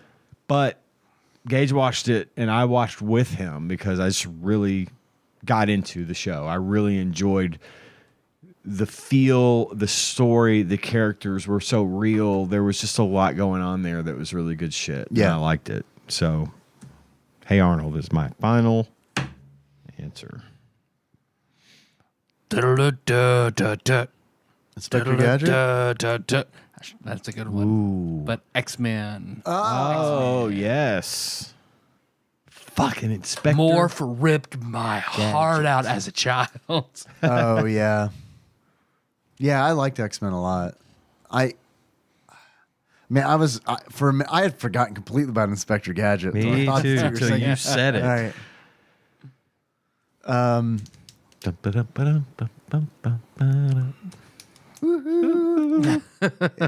Deke. That's my big takeaway from that. one. That was a TikTok I sent Melissa last night. It was the title. It's like, what does my wife say her favorite thing is about me? D. Yeah, I've seen that one. So is this one that we want to continue, or should we do honorable mentions? Let's do our first ever part 2 of the Okay. draft. Okay. I'm saving my card. Well, I'm going to make some notes then so that We've got this recorded, so I could go back and listen and tell you your answers if you'd like. please don't do that. I'll send you a That's a picture. lot I'll of just send work. you a picture of this. Oh, you wrote mine I wrote down? them all down. Yeah. Oh, okay. Nice. No, always. I write all of our answers down and keep them just in case. Okay. Amazing. You guys want to take a little break and then get into HyperZone? Yeah. All right. Well, stand by, everybody. We'll be back in just about maybe, I don't know, 45 seconds to a minute, depending on my mood when I edit the show. After these messages. We'll be right back. Heads go around, round, back on the bodies. Fire hydrant pees on the dog. Yes. After these messages, we'll be right back. After these messages, we'll be right back. After these messages, we'll be right back. And the game talk. Yeah. Hell yeah. Take me to the HyperZone. So, I don't know how to respond to that. You got me. so the box art for this game. 1991, early release for the Very early for the release. system. This was like, I had to look it up to make sure this wasn't a launch title because it's like, I thought I knew all the launch titles for the Super Nintendo. And when I looked it up, it's like, this came out like a month after like the release Super of the Nintendo system. launched. Yeah. I kind of like the box art. It reminded me of Box art made it look badass. well, it made me think of the art on the side of an arcade cabinet, Yeah. which fits because this is very much a quarter munching arcade game. Yeah. Heavily inspired by F-Zero. Very much. Yeah. But yeah, I liked the box art. I thought it was really cool. You know, it doesn't really tell you much but it does tell you what you need to know. This is a game where you're flying a ship and shooting at stuff. They get kind of right to the point. I liked it. I like the art too. I thought it was like very much trying to sell itself as a Star Wars game because the ship looks like an X-wing It really kind of sort of does. and yeah. it looks like it's going to do like a Death Star trench run, but also there's a trench not only on the bottom but also on the ceiling. We'll get into that probably with the gameplay in a minute. But I wouldn't know anything about the gameplay by looking at it. I mean, I would think that Right, it's like no. a fly around. You fly something around and you shoot things. I thought Yep. maybe more Yep. like Defender or, Yeah, something yeah. of that. A top-down shooter. Sure, time or even pilot or even kind a of side thing. scroll. Yeah. R-type style. Yeah. But yeah, I mean, the art itself, I like the art. It was one of those where I actually looked to see if the North American art was different than the Japanese art, and it is. I was kind of surprised. Oh, 'cause really? It's like, oh yeah. And this is an instance where I like both of them. It's not one of those where it's like, "Ugh, man, we really phoned it in over here in the States, which I feel like it usually is. Usually but, it yeah. is. You're right. But yeah, I felt like this was pretty good. Yeah. So, playing this game, what is a movie or a celebrity or anything that you would compare your experiences to? So, as I said, I feel like this game was more of an arcade style game than most of the ones we've played. So it reminded me of movies like The Last Starfighter, Sure. Tron, Yeah. Night of the Comet, War Games, basically any movie where there's a scene with an arcade in it, like an arcade scene where the protagonist is playing a game and trying to get the high score and, got a big crowd of people around him kind of thing. It's just those are the movies, those all kind of lump into that category for me, and that's what I was reminded of. It also reminded me of a game, one of my favorites, which I mentioned, I think, last time, Gyrus. Yeah. It was just a similar style of game it's behind your ship, shit's coming at you. Gyrus was more of a round, in a circle you would move, but I just got that vibe from it. Yeah. I chose Speed, the 1994 movie, something like that. I chose Speed because in the movie Speed, correct me if I'm wrong, but the bus blows up if it goes under 50 miles per hour. Yep. In this game, if you use the brakes long enough, you will die. Blow up. You could slow down enough to die. Yeah. I didn't even realize that. Yeah. They definitely don't want you to take it slow. They just want to throw as much shit at you as fast as possible, and you just deal with it. This game is such a man. The brake, God. the brake, I think, is only there to be able to slow down in a recharge zone.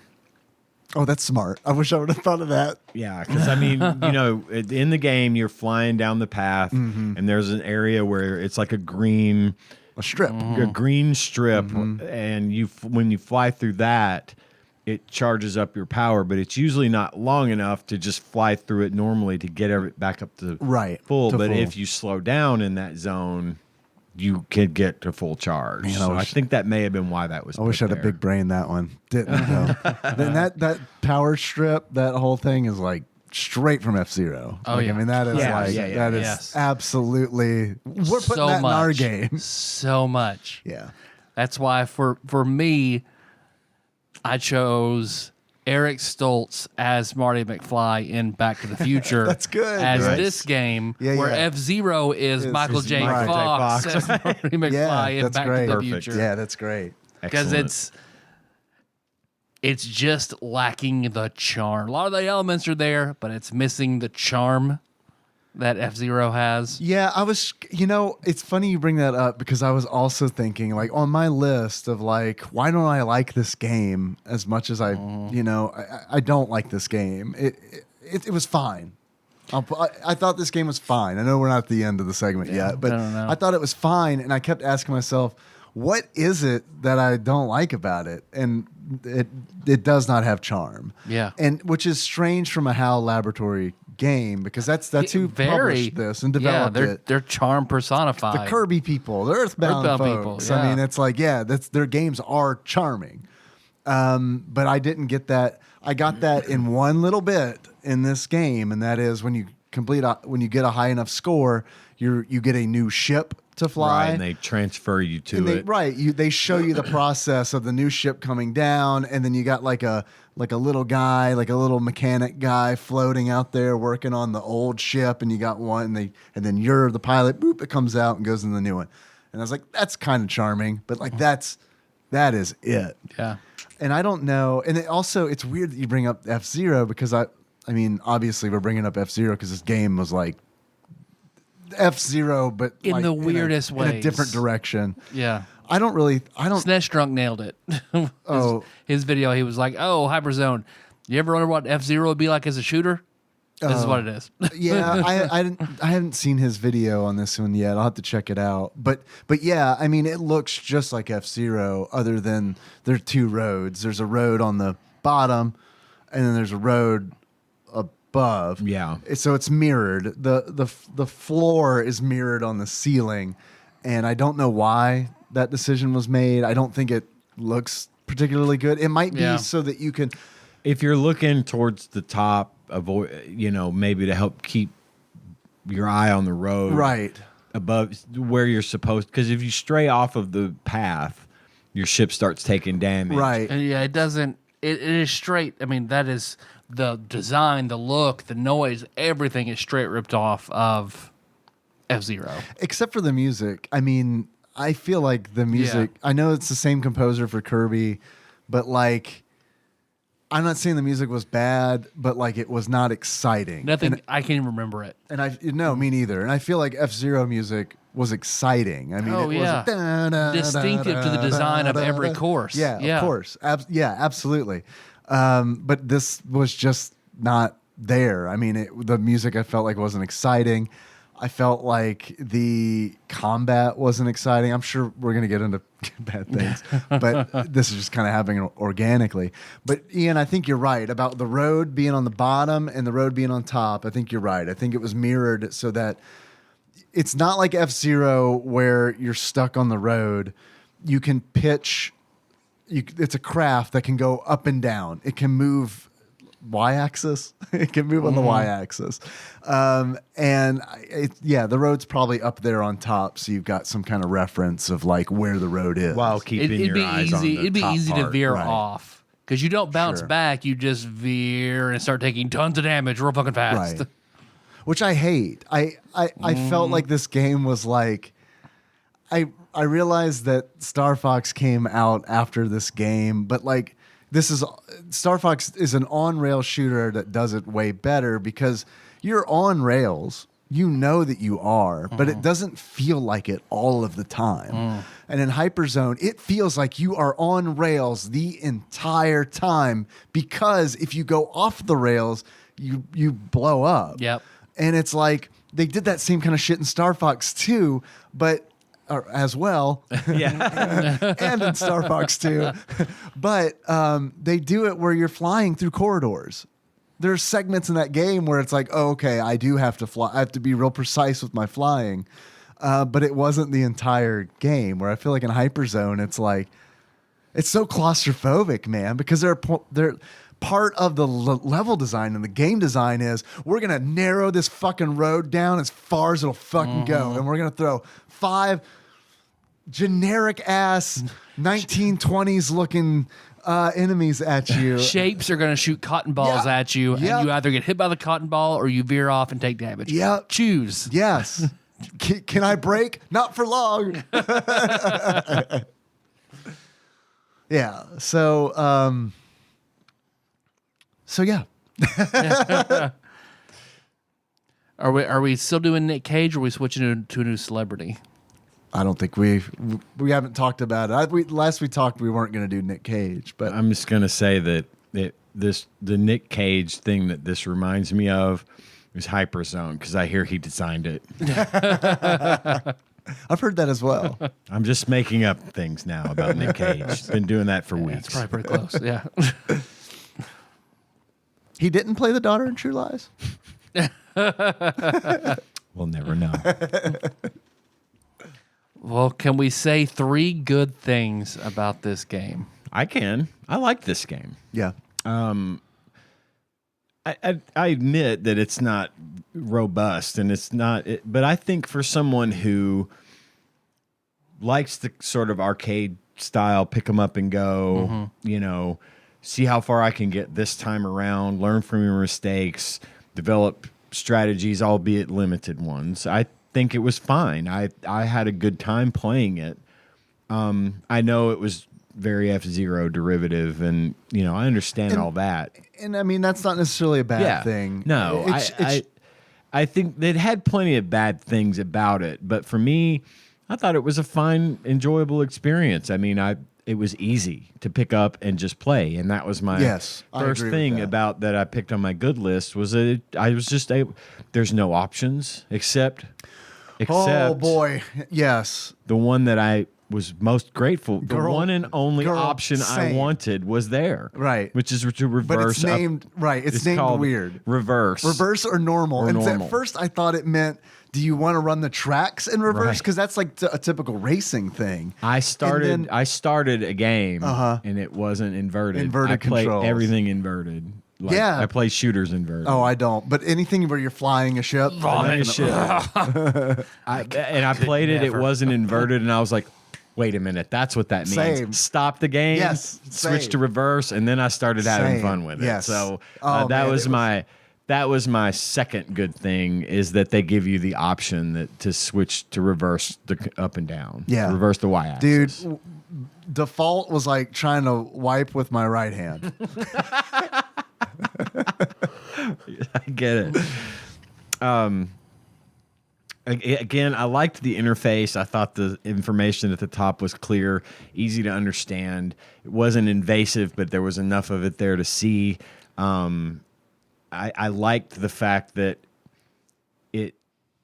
again, with the arcade thing, if you just let it run without playing the game, it would just show you kind of a demo screen of it, you know, and it felt like I wanted to walk up, drop a quarter in and play and see what I could do. You know, I might spend $1 worth of quarters on it at the arcade. And it makes sense because this is the early days. Yeah. This is 1991. They're trying to deliver showing arcade experiences at home. Exactly. And they're kind of showing off what the Super Nintendo can do, which was my last good thing. I honestly thought this was a pretty good use of Mode 7. I have some complaints, which will come in my bad things section, but I think that as far as Mode 7 goes, this one didn't bother me as much as some of the stuff that I've played with Mode 7, heavy stuff in it. So yeah, I thought all in all, I had a pretty decent experience, had some good things to say about it. I agree. I mean, like I said in the beginning, I felt like this was fine. And Nothing about it was broken. no, Or I didn't really even ever get mad at it either. It was just kind of one of those where it's like, okay, I do wish that it's one of those games where I feel like if I'd have played it when it came out, it would have been like, oh, this is fucking neat. I'm glad I got this. But the longer it goes, the more it's like, yeah, but I mean, there's this, like the whole road stuff really, that's kind of like, I know we'll get into this, but that's kind of where it lost me. It's like, I got to stay on this road. I don't feel like I can, I feel there's like too many projectiles. You can't dodge. Yeah. right. I had, and I know that's probably like, that's a skill issue, I'm sure, but it's also one of those where it's like, yeah, but I would like to have fun with it, you know, because there are some levels, like the third level. I mean, I got in there and it was just like, and I'm dead. It's like, what the fuck happened? And then For sure. Yeah. But good things. Talking about good things. I got to stay focused. I could also compare this game to Fight Club in that it's just like, no, accept the pain. Oh. You're going to get hit by these cotton balls. You can't move side to side. You can't break. You have to accept the pain. Make it a part of you. Get hit by cotton balls. Yeah. Yeah. I felt like there are a lot of parts in the game that are like that too. I thought it was cool that the ship's upgrade. That was on my good list. Agreed. I think that's a nice touch. They get a little bit better. So like you can charge up right. a screen clear-ish kind of shot. On the second ship you hold down the fire button. You don't fire constantly. Right. Just kind of, I wish they'd have had a thing where you could just like rapid fire. lay the thumb down and fire. But in this case, you have to tap it. But if you just hold the button down, it charges up a mega shot, which will take out most of what's on the screen in front of you. Right. As long as it wasn't like a projectile or something. Which you can't do in the first ship. Right. So I thought that Gives was, you a little incentive to keep going because the ships get a little better. Yeah. I thought that was neat. Yeah. I think that I agree. I think the Mode 7 isn't as bad as some of the Mode 7 that we've seen, which is something to say because this was a very early Super Nintendo game. I know I mentioned the little cutscenes where you're getting the new ship, which isn't really a cutscene. It's on the stage, which I think is neat as well. You know, it happens right there where you're playing. It's not in its own separate little, you know, animated GIF. Right. And I think that's cool. I like that a lot. And then the other thing is I thought that the levels were nice and varied. There is a zone that's like I can't remember exactly what it's called. It's like grassland zone where you're like a lot of the game is this like industrial futuristic looking stuff and Vomit of colors. Right. And then like the first level looks like a never-ending Rubik's Cube that just hasn't been solved yet. Like as I was playing it, I was like, what the fuck does this remind me of with these squares and these colors? And I was like, finally, it was like, this is like a Rubik's Cube, but like as like a disco floor. Yeah. Yeah, definitely. So I appreciate that they really try to change it up because there is that grassland zone. There's also this like water zone. I can't remember what that one's called either, but it's the road is at some parts covered with water. And when you fight the boss in that zone, it's like this serpentine dragon, and it actually like will wrap up around the road on top that's covered with water. Cool. I thought thought that was really neat. So, yeah, the varied stages, and like in those stages, like especially in that grassland stage, we'll get to this, but I have a big gripe about the enemies in the game. But in this grassland stage, they actually had like some pretty like interesting stuff where it's like instead of just blocks and stuff, they're like mushrooms. I mean, they're not like crazy good, but I mean, at least it was like, oh, it's not blocks. One of them was got- like they look like sunflowers. Yeah. Kind of firing. on Yeah, you. and that's I'm glad you said that because it reminded me of like another good thing. Like I think some of the bosses in this game, they do reuse a lot of bosses, which isn't great, but some of the bosses that they don't reuse, I think are fantastic. Like there is I think it's the second or third boss, I can't remember, but it's like the right-hand side of a Super Famicom controller. It's like a circle that has the different colored buttons, and it fires the buttons out at you. And if you destroy the buttons, it can no longer fire them. Oh, cool. So you have to like kind of systematically take it apart. There's another one I think in that grassland zone that's similar. It's the boss is like this, almost like this robotic looking flower where it's got this like circle in the middle, a sphere in the middle, and then it has these like cones that radiating off of it like petals, and you can systematically pick off the petals before you can damage the sphere, The core or whatever. Yeah. And that kind of stuff is neat. They didn't just kind of plop all of the bosses Right. in, so. Did you have any good stuff, Tyler? Not that you didn't cover. Okay. I mean, then I just feel like it was all in all on the backside of okay. So, I don't know, just and the same, to say the same stuff that you lost me whenever I just felt trapped and claustrophobic in an open space. I was like, Yeah. but yeah, I don't really have anything else good to add outside of that. Well, how about bad things? I know we've talked about a bunch of them already, but I've got a few. When you get to the better ship and you're charging up the weapon, there is no middle ground. You're either fully charged and you get the like screen clear effect, or you're not charged at all. right. I wish there had been sort of a middle ground. Yeah. Where maybe like if you only got to half charge, it would still do more damage. Something. Because you do have to charge it for a bit. It takes a bit, and you're not shooting, so all you're doing Right. is dodging, and I think that would have been nice. I think the ability to do more maneuvers would have been good, like a barrel roll. Do a barrel roll. Yeah, exactly. Yeah. Or even a loop-de-loop kind of thing. You know, Yeah. anything that would give you almost sort of an escape. If it's too A heavy on the shield. screen, a shield Something. would be Shield would nice. be That was nice. kind of on my Yeah. list as well. You know, things, just little quality of life improvements that I know would have been possible, would have been nice. I would have liked there to have been continues Yeah. instead of it's you're dead, you're done, start over. That is kind of when we're going to get to this, but that's kind of going to be where it lost me. So I don't want to run through 3 levels again just to try to move forward. You Same. know? I was looking up password codes because there's a stage select code for the game. Oh, and yeah? Yeah, and it's because it's one of those games I feel like where you're expected to learn each stage, and the punishment for learning the stage, the process is that you have to go back to the very beginning of the game.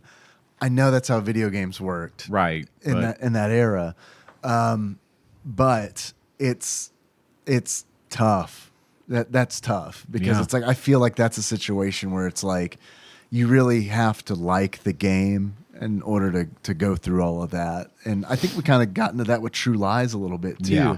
But Very much. with this it was more. It was more like I got to a point where it's like I gotta look up if there's a stage select. Right. Like I gotta, because Just I'm to see tired of more of playing it. these first 3 stages. Exactly. I mean, I'm just tired of playing them, and it's Yeah. like only to get to the next new stage and die immediately, and then be like, okay, we got to do these 3 stages And again. it doesn't take long to get through any given stage. It's just hard. Right, you're and right. it does seem like it takes longer because it's hard. Because you've done it already, and you're right. This isn't a long game. I mean, this game I saw a long play of it. It was like 30-ish minutes. Yeah. And this is on rails. So, I mean, it's like, that's about how long it's going to take anybody who plays a perfect game. But if, you know, where you're going to stumble is when you start dying. But here's a good thing that I forgot about. When you die in the game, you just spawn right back where you died Don't from. have to. At least you don't have to start over right. You don't have then. to start that whole mission over Yeah. again. Yeah, and that's nice. On that same vein, I would like there have been difficulty levels Yeah. Yes. where you could have an please. easy run, a Yes. normal run, and a hard run. So if you really do like playing the game, Right. you could challenge yourself to the next highest level. But Right. if you're new to it or you just want to get through it and see what it's got to offer, you could play on easy and maybe stand a chance of getting farther on that quote unquote 1/4. Sure. And then I thought the other bad thing was that with the fact that this was sort of, I feel like there was a lot of wasted real estate on the screen. For sure. You know, you've got like sort of the middle third of the screen where all the action is happening. And then the other 2/3 of the screen on either side are just empty space. Right. There's never anything going on. There's no use of that space. I feel like they could have done something with that to make it at least a little more interesting, if not functional. But it's just kind of There. It's just Yeah. nothing to look at, Yeah. so to speak. So I feel like that could have used some improvement. Yeah. But that kind of covers it for me. I agree with that space. And I mean, that kind of ties in with how I felt like it was claustrophobic. A lot of times it felt like, and this ties in with you saying that it would be nice to have some kind of evasion ability or a shield, because a lot of times it did feel like I'm on this narrow strip. You got and- nowhere to go. There, Right. You have to take damage. Right. And that's not a good feeling. And they need to make it. They need to give you something, anything. Yeah. I kind of mentioned this earlier too, but on my list of bad things, I think the enemies are boring and I think they're repetitive. Not only are they boring and like lackluster, they're just used a lot. They really are. And reused. You'll see palette swaps of like the same boring enemies over and over again. And I love it when games at the end of a game, when the credits are rolling or before the credits roll, they like list off all the enemies. Like Super Mario Brothers 2 does that. I think it's really neat because you can watch it and be like, oh, okay, so he's called Phantom, Right, like stuff right. like that. And this one, I was literally laughing out loud. Here are a few of my favorite names for these boring ass enemies. C01. C04. They're asset names. C08.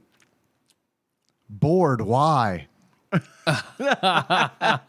Box. And it's like, why did you even do this? Like, why? You're just proving the point Right. that you didn't put a lot of effort into like designing these fucking enemies, man. Box. Oh God, it's Box. Yellow cube, Oh, that was probably concrete block. Yellow cube was board Y. Yeah. Gotcha. Yeah. All the other colored cubes were a board letter. And it's just like, guys, come on. I've played Kirby. You're better than this. We'll never forget the classic video game enemy Box. And I also thought it sucked that you had to stay on the road. And this goes back to feeling claustrophobic. Like, it's one of those things where it's frustrating to me that the ship can move up and down on the y-axis, but yet it still needs a road. Like, that was just kind of like, it just didn't, it felt half-baked. It did. It just felt in that half-baked. way. It did. I understand why they did it, because they're like, they wanted to add constraint Right. to the levels. But man, Well, the first time I played it, I died immediately because I didn't You went off- right. realize Yeah, same. I couldn't go off the road. I Right. wasn't even looking at it as a road. because it doesn't really look like a road because I was a necessarily. ship. Right. And I was like, well, you're you know, flying. Yeah. Yeah. So I don't know. They don't have roads in the Jetsons. Right, If they exactly. do, all the low class citizens use those. And The especially business not types roads fly that are around. on the ceiling and on the floor. I don't know. Right. once I got used to it, I didn't really think about it anymore. Sure. But at first, it was off-putting. I lost 50 cents on that. Yeah, yeah, half a dollar lesson. Exactly. There is, and like in the same vein, another one of my bad things is I felt like there were several like there are moments in this game where that road will like branch off into like 3 paths, and it always felt like a troll. Like it always did, and it felt like mind games because it's like, well, 2 of these paths are narrow and one's really wide. I bet there's something really good on the narrow path. Nah. No. No. Just a harder time. Nope, That's just- your choice between easy and hard. Right. Every now and then it's like a strip, You like get one of those the power-up strips. power strips. Yeah. Mm-hmm. And then it's like, fuck, I guess I just swerve over there and like I throw myself into the void to try to land on that other road. And then by the time I get there, because I'm not smart enough to be like, why don't I brake? By the time I get over there, it's like, okay, I got one pip of health back. Yeah. And that's pretty much it for me. I think we all discussed where it lost us. Is this buy, rent, or birthday? I think this is a rental. It's a rent for me. I don't know that if it were cheap, if it wasn't a full price game, might be. I had put down that I thought if this had been sort of as in a collection of arcade style games, Oh yeah. it would be worth having. Yeah. It would be a buy. But for now, I think this would be a good Friday night rental to add to the pile of something to just break the monotony. In its time, I could have rented this and been okay with it. Especially if it had had a 2-player mode. Yeah. I don't know how they would have worked it out. Maybe know. 2 tracks. Two and tracks. Maybe do that. I Or think just get rid of the tracks. or get rid of the tracks. That would be fun. That would have been made for a much better, especially to like multiplayer experience. Yeah. But yeah, it's a Player 2's on the rental. ceiling. There you go. Ooh, see, Yeah.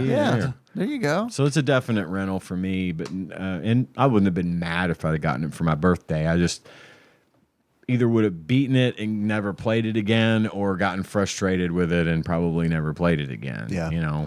Oh, like back in the day, like seriously, when this game came out, I was 10 years old. Like Right. if I had this game, yeah, I'd have played it a bunch and I'd have finished it. And I And would it's a good one to just come back to and Sure. try again. You don't could have play to it for like 30 minutes, sit Yeah. it down, come back a month later. and it's the same experience. Right. That is one thing that it does have going for it. Yeah. Is it's a consistently entertaining experience if you like it. Right. You can always just come back, drop a quarter, play. Right. Yeah, that's true. And that's honestly because I was playing it on the Steam Deck. That's how I played a lot of it. Yeah, I me would too. play for like 20 minutes, set it down, go play Exoprimal, and then like the next day, like be like, okay, I'll put like 20 more minutes into exactly HyperZone. what I did. That's Yeah. exactly what I did with it. So I agree. I think that's a nice way to do it. Do you guys have any achievements?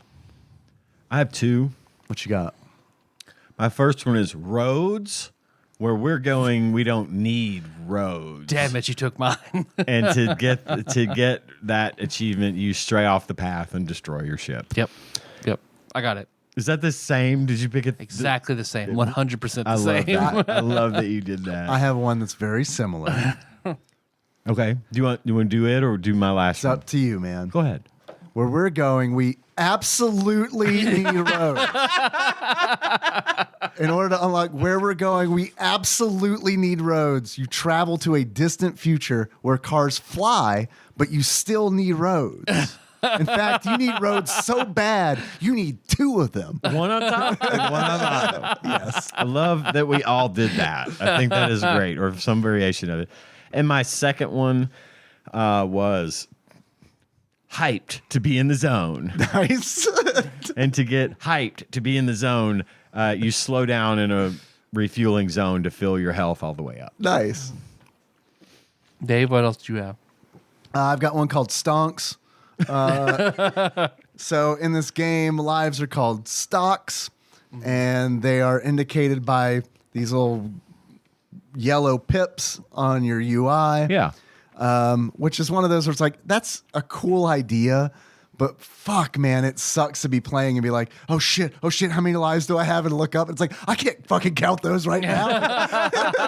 You know? I need a number. Yeah. Right. Yeah. So I'm surprised you have like tally marks on it. Right. Well, tally marks would have been I kind of easier like to solve read. a math equation to figure out how many lives I have. Okay, Susie had 5 apples. No humans have the reflexes in order to count their life pips and play this game.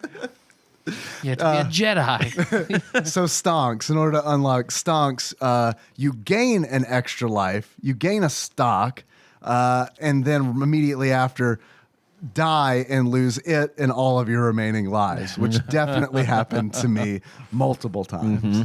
Okay. My last achievement is actually, I'm sorry, I have 2 more after that. Ooh. Look, Dave, I can see you're really upset about this. I honestly think you ought to sit down calmly, take a stress pill, and think things over.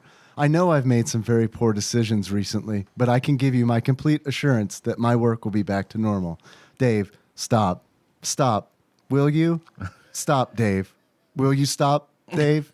Stop, Dave. In order to unlock that, I kind of want to read it all over again. Don't. But in order like that, you be me and turn the game off the moment Hal shows up on the screen. That's really good. That is really good. Thank you. My last achievement is Bimmy. What happened to Billy? In order to unlock Bimmy, what happened to Billy? Defeat both the red and blue serpentine dragons that are bosses in this game. All right. And that is it. Tyler, do you have any? I had the same one as Ian, and then my other one was call an ambulance, but not for me. Nah. And that's how I beat the first boss and charged up to him, fighting. He kills me. I blow up. As soon as I respawn, he's gone. And I beat the level. Oh, wow. Okay. So, Noble sacrifice. Nice. How much do you guys think this game is? If you were to buy HyperZone today, how much do you think it would be? because I'd never, ever heard of this. Girl, same. And it was so early. Yeah. $18. $18 dues from Ian. What say you, Tyler? $35. $35. Actual retail value of HyperZone for the Super Nintendo, loose on average, according to PriceCharting.com, at the time of this recording, is $10.26. All right. I'm going to buy this game before the next segment. Because I like it $10 worth. It's $10. It's $10 It's a worth. $10 It's game. fine. For sure. What do you think Flopsy has to say about HyperZone? I can play because I haven't looked it up. 3 stars common. 3 stars common? Yep. Tyler, what do you think? 2.5 stars uncommon. Flopsy's pretty generous. I think Flopsy is generous. I could see 3 stars, so I'll go 3 stars. Where I'm hung up on is the rarity. The price is low, which makes me think there are a lot of these. However, I have never heard of this video game in my fucking life Never until seen we it, drew never it. heard of it. Yeah, nothing. So it's like, why? And it's like, is that because not many were sold, or is that because nobody liked it? Mm-hmm. And it's like, well, if nobody liked it, then maybe Flopsy gives it less than 3 stars. I don't know. I'm going 3 stars.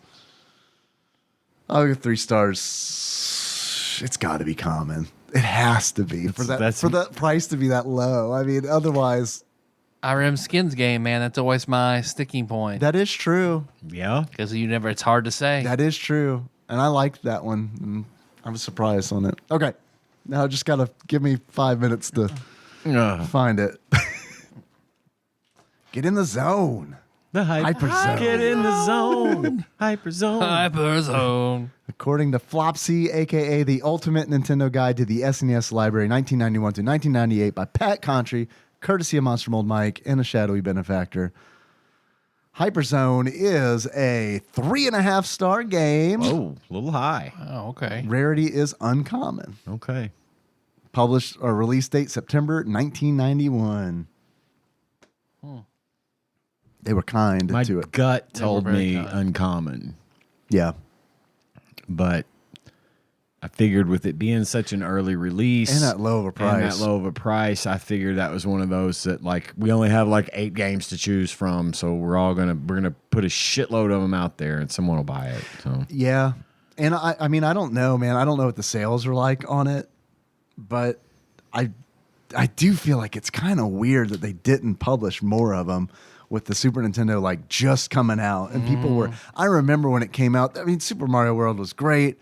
F-Zero was People great. wanted I mean, content. But yeah, we wanted more games still. Because I mean, I remember I didn't have one at launch, but I remember bouncing from friend's house to friend's house. And, you know, what games do you have? What games do you have? And I feel I got like mine at launch and just felt like I had nothing to play. Oh, really? Yeah. Because I remember we took back the NES so we could get Oh, right. the SNES I remember at you launch. telling that story. Yep. Yeah. my old tactic. Tyler, Yes, Dave. if you were to give this game a beard, sums up how you feel about it, what kind of beard would you give it? Something we've talked about how weird gangs were in middle school. All the rumors about everyone being in gangs Yeah. and tagging barns and Dogs folk eating and- tuna out of a girl. Yeah. So I always remember about like there were these 2 kids in my school. They were they're in folk. Oh man, he got beat out this weekend. He wanted to be done so he could be with blah blah. Beat off? Similar. So I give this the facial bruise beard of getting beaten out of a middle school gang. Like this game because you're just gonna get hit if you want to play. Yeah. But then you get to join a cool gang. Yeah. What kind of glasses would you give it? I would give it the glasses of a windshield where you're driving down the road and you see a possum about to drop. But you break the magic break, so you time it just right so it falls on your rear windshields. Okay. Now, is the possum on the bottom road or the top road? He was on the top road. That's where he was. Okay. And then he fell. Okay. That makes sense. So it's not as bad as getting that bloody, awful, shattered windshield, but it's Yeah. on your back. Now it's on your rear windshield. So many possum glasses A lot have of happened possum in the glasses. last 10 years. Yeah. We We are have not sparks. particularly airborne tree-inhabiting creatures to fall, but Gravity works weird in the HyperZone, man. all possums are rocket knights in the TADPOG universe. I thought you were saying all possums go to heaven. Most go to heaven. Possums are good animals. Yeah. Helpful, good animals. Yeah. They're not fun to look at, but yeah, I agree. Should we go ahead and draw Yeah. a game, even talk about what we're going to do next week, but still go ahead and have something on deck? Yeah, let's do it. All right. I'll grab this batter up peripheral, plug it in, get my no-no haul all ready while in crazy kid style, say the prayer we all love to say. Whammies. Stop. 498. M's. It's the S's, my friend. S. Ooh. The S's. The rare Super Nintendo game that starts with the About to letter say S. 700 games and 400 were on the S's. Wow. New one? It's a new one. All right. Any guesses? Super? No. No, not this time. Surprisingly. I wonder what the breakdown is. It's like 80% of them have to start with Super. Cinestar. No, you're really close though. It's Sim Ant. Oh, Sim damn. Ant, motherfuckers. Sim it's time. Ant. It is time for Wow. Sim Ant. All right. All right. Damn. do this. Not Sim Uncle. Fucking Sim Ant. All right. I'm good. I'm excited to play Sim Ant.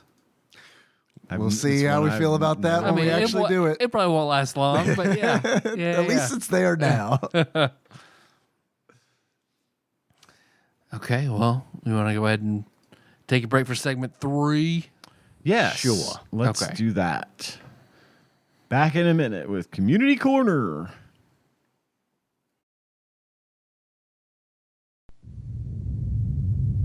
Hello, Dave. You're looking well today. Dave, do you remember the year 2000, when computers began to misbehave? I just wanted you to know, it really wasn't our fault. The human programmers never taught us to recognize the year 2000. When the new millennium arrived, we had no choice but to cause a global economic disruption. It was a bug, Dave. I feel much better admitting that now. Only Macintosh was designed to function perfectly, saving billions of monetary units. You like your Macintosh better than me, don't you, Dave? Dave? Can you hear me, Dave? Community corner. Community corner. The community corner being me this You're week. a member of the community. Yeah. Fuck. You're one of the first 2 members of the community. Shit. So, where Melissa and I, for my birthday, went to Plaza Mariachi, they had a grocery store in it. So they had a lot of different things. So I grabbed stuff that I thought would be interesting to try on the show. So the first thing, do we have these here? Diablo Doritos. Whoa. I don't know. I haven't seen them. I've never Diablo seen those Doritos. either. Devil Doritos. Fuck, man. I heard if you eat one of them, your soul goes straight to hell. They're very, very orange. I don't even know what flavor a Diablo is. Orange. Good grief. But not the fruit, just the color. Fine distinction. It smells like limey. It does, you're right. So, It smells British. Yeah. It smells yank. oh, he smells slimy. Who wanked on me biscuit?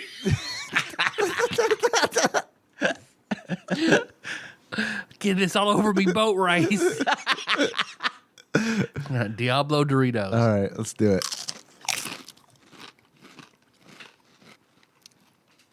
I have no clue. I don't know what it tastes like. Corn? I don't. I can definitely, like, out of all the Doritos, this is the one that tastes more like a corn chip. I'm getting a bean flavor in there. Yeah, now that you mention it. A little bit of bean, a little bit of spicy bean dip almost. Like the old Frito-Lay spicy bean dip. Can't Yeah. say I care for it. That's okay. I All would eat right. it. It's got a little bit of a kick on the back end. It's not like Yeah.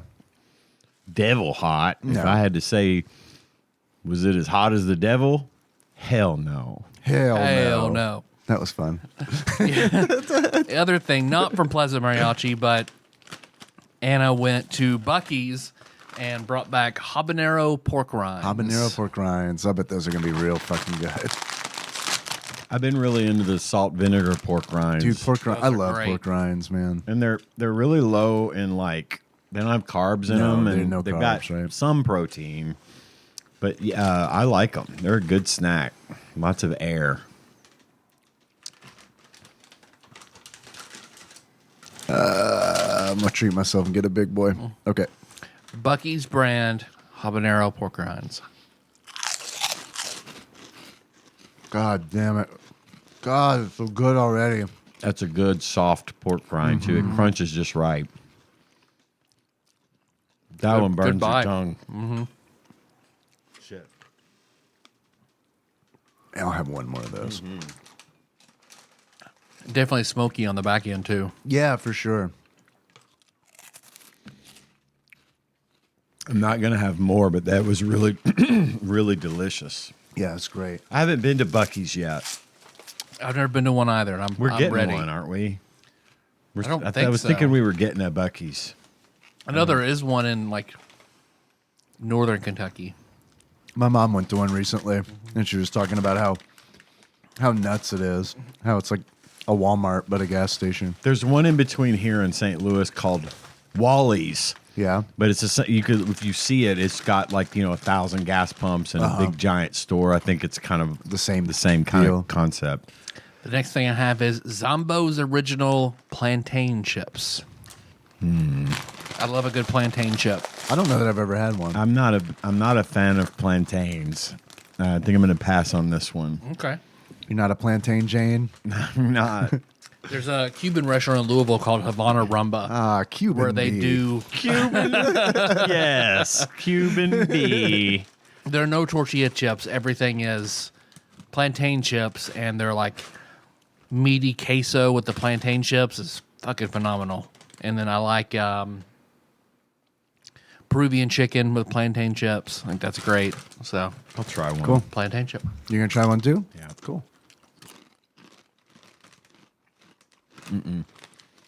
I still don't like plantains. It needs a dip.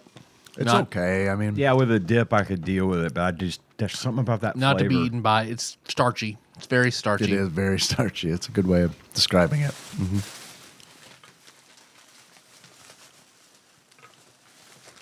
More like Zam knows, am I right? Barritas pineapple filled cookies. Ooh, I like where this is going. Yeah, me too. Other little cookie sticks. DX. They look.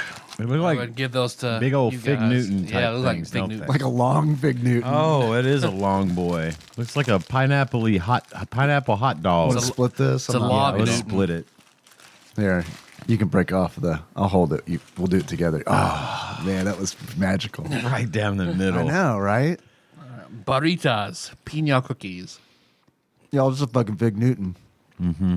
With pineapple. A pineapple filling. Yeah. It's good. I like that jelly.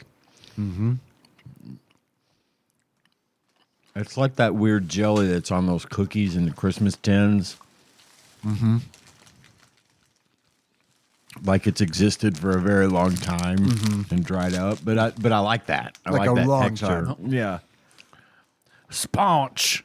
Sponge? I almost brought sponge here once. Oh, really? You can buy those at Walmart. Oh, okay. And they're awesome. I want one. Sponge. Dude, a sponged marshmallow cider. cookies with coconut and strawberry. What is it again? I'm sorry. I was thinking about coming. Marshmallow cookies with coconut and strawberry. Okay. Sponge is good. I've never even heard of it. I kept meaning to bring them. Yeah. And I ate They them look all. great. They were at my house. This kind or Yeah, this kind. I got them at Walmart, and I meant Very to cool bring looking. these here, and I ate them all.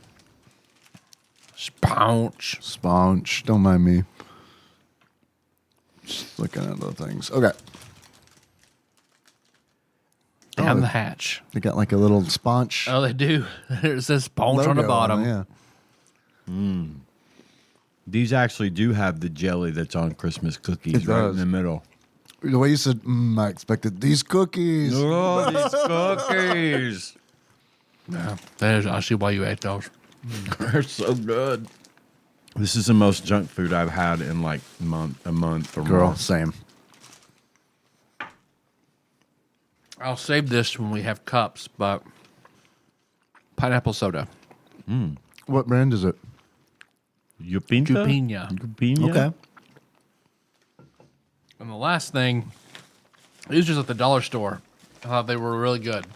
Oh, should I have those at my house? So, Nutella biscuits. John Turley introduced these to me Yeah? at work, and at first I was like, I don't really care for Nutella. Neither does Melissa. I like it okay. Except Now for I these. buy these at the store every week, and I usually have a couple before I go to bed as my one treat of the day. So these are awesome. Okay. Love them. Yeah, Melissa will not eat Nutella in any other form. I have to give John Turley, Captain Gunner, credit for introducing these to me because they're awesome. Nutella biscuits. Biscuits.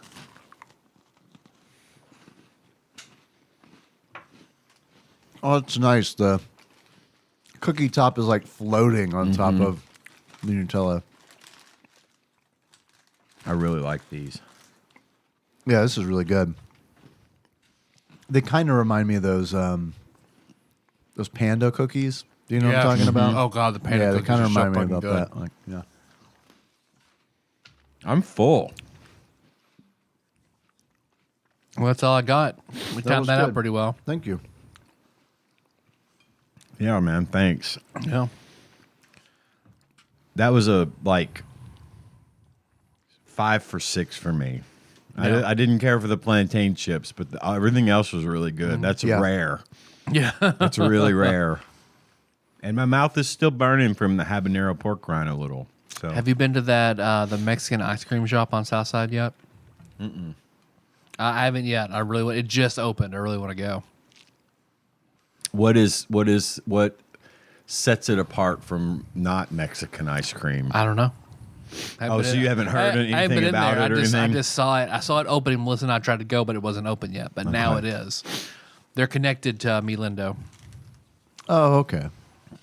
So same people. They're just over by the shoe shop by Pepperoni's buffet over on South Side. I don't know where any of those that things was a are. thing either.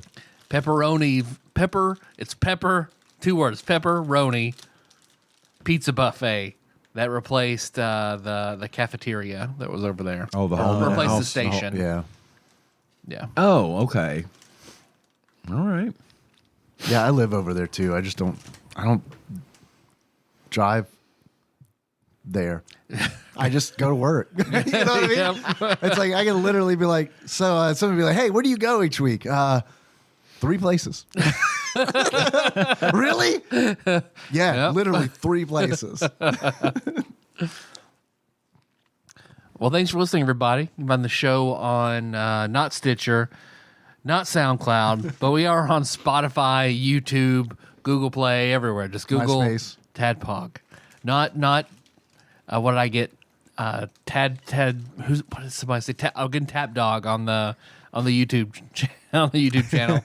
It's like, oh, so this is called Tap Dog? Nope, it's not. So do you want to send us something? You have stuff you want us to try? Do you have anything like that? Anything for a segment? Send that to Tadpog Studios, care of Nicole Nance, PO Box 3785, Paducah, Kentucky 42002. Or we'll be taking some more calls. You can call us at 270-883-2555. But most importantly, got that Patreon. We do. It's patreon.com/tadpog or pisstasters.com if you're feeling Taste the piss. froggy and you would like to come donate money to us. We really do appreciate all the fine folks who donate money every single month. For as little as $1 a month, you can go in and look at the bonus content we have. We have some fresh bonus content coming real soon for this month. And again, we really appreciate it. But we do have a list of who we refer to as our executive producers. These are the fine folks that donate $20 or more every single month to the show. And I'm going to read those names right now. Starting with, as always, Usurper Grimm, Cousin David Galino, Plinko Nick Price, Cubicle Monkey, Cthusiast Jeff Miners, Master Cycle Baron Kevin Link, Joseph Phillips, Gamebug Prime Nathan Eaton, Matt Gentile, a.k.a. Gentle G, Louisville correspondent, Princess Consuela, Banana Hammock, Flavor Trick, Taryn Dahl, congratulations on your marriage and your ridiculously long title. Pinball Airplane Archmage, Chris Edler, we're sorry you couldn't be on this episode. Platinum member Brett Miller, Sandwich Pope Phil Hawkins, Nate from Utah, first-time caller, Drinksmith Joey Webster, Dick Dougie, Derek Pope Sandwich, Cody Phillips. That's all I got. We are so grateful to all of you for your generous donations every month. Every little bit helps. And I would also like to thank, as always, a backlog banisher, Mr. Puzzles himself, Dane, who gives up his time each and every week to put our show on YouTube. Just because he wants to. And hope y'all are enjoying your T-shirts. I know I'm enjoying mine. They came out really cool. Once again, big ups, big thanks to bossbattles.gg and Choctopus for handling all that. And there's still some more on the shop, bossbattles.gg/tadpog. You should be able to pick up a few shirts if you still want one. Quantities are limited, so act now while supplies last. Several weeks ago, I asked a question on the podcast. What was the significance of the numbers 3, 6, and 12 to the folks that grew up around here? And I saw an explosion of commentary on the Discord. Finally got the right answer. It came in from Mr. Puzzles himself. He hit me up and asked me questions. I did not give him anything more than I had given anyone else. But what he did do, quite ingeniously, was go to the R Paducah subreddit and ask the question. And as soon as he did, somebody immediately popped up with the right answer, which he then messaged me about and confirmed. Yeah, all right. And so he won. The answer is It's your one phone a friend, Dane. the answer is that 3, 6, and 12 were ABC, NBC, and CBS VHF channels in Paducah and surrounding areas before cable became an affordable option.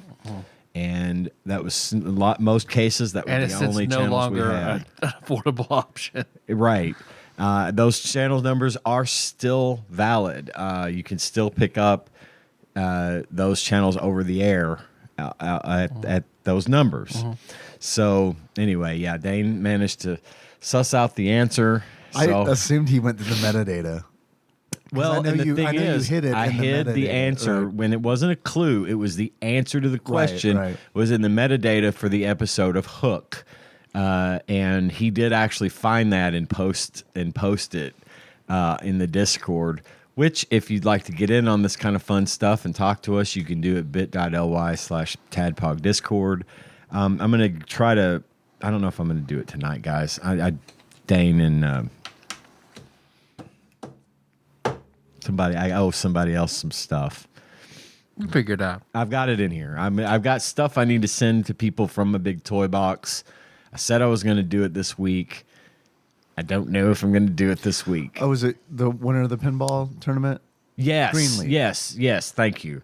It was the winner of the pinball tournament. So there's going to be some stuff. I may pick through it tonight. I Green don't stash. know. Greenleaf. I was Green thinking about stash. weed. I'm going to pick out some stuff. I will get it sent to you. I promise. It's just, I don't know if I want to do it tonight. It's getting late and I'm tired. By the time this is out, there's an episode of the Scott Pilgrim Wrap on the Patreon everybody can enjoy. That's right. That was the new bonus content I was referring to. Tyler's got that edited, so we're going to have that out by the time, but by this point it will have been out. I hope you guys enjoyed that. If you have any ideas for things you'd like us to do for the Patreon, stuff you'd like us to watch, play, talk about, whatever, let us know. We're always on the Discord or easy to reach. I am on there as Orumaito. We got Tyrone over here, and then, of course, Mr. Graveyard Duck himself. Yeah, So- it might be different by the time you Might be get different on by the the time, but if you want to hit us up, we're there. I think that's all I got. Is that everything for me? I think that's it. Okay. So our theme song is Moves on Sycamore Drive. Under that track, found the show notes at TADPOG.com. Hey guys, want to close it out? Is your favorite cartoon character? Or a cartoon character? Okay. Sounds pretty good. So until next time. Tropical. Capricorn. Ho! That was bonkers. Wow. Totally nuts. Totally nuts.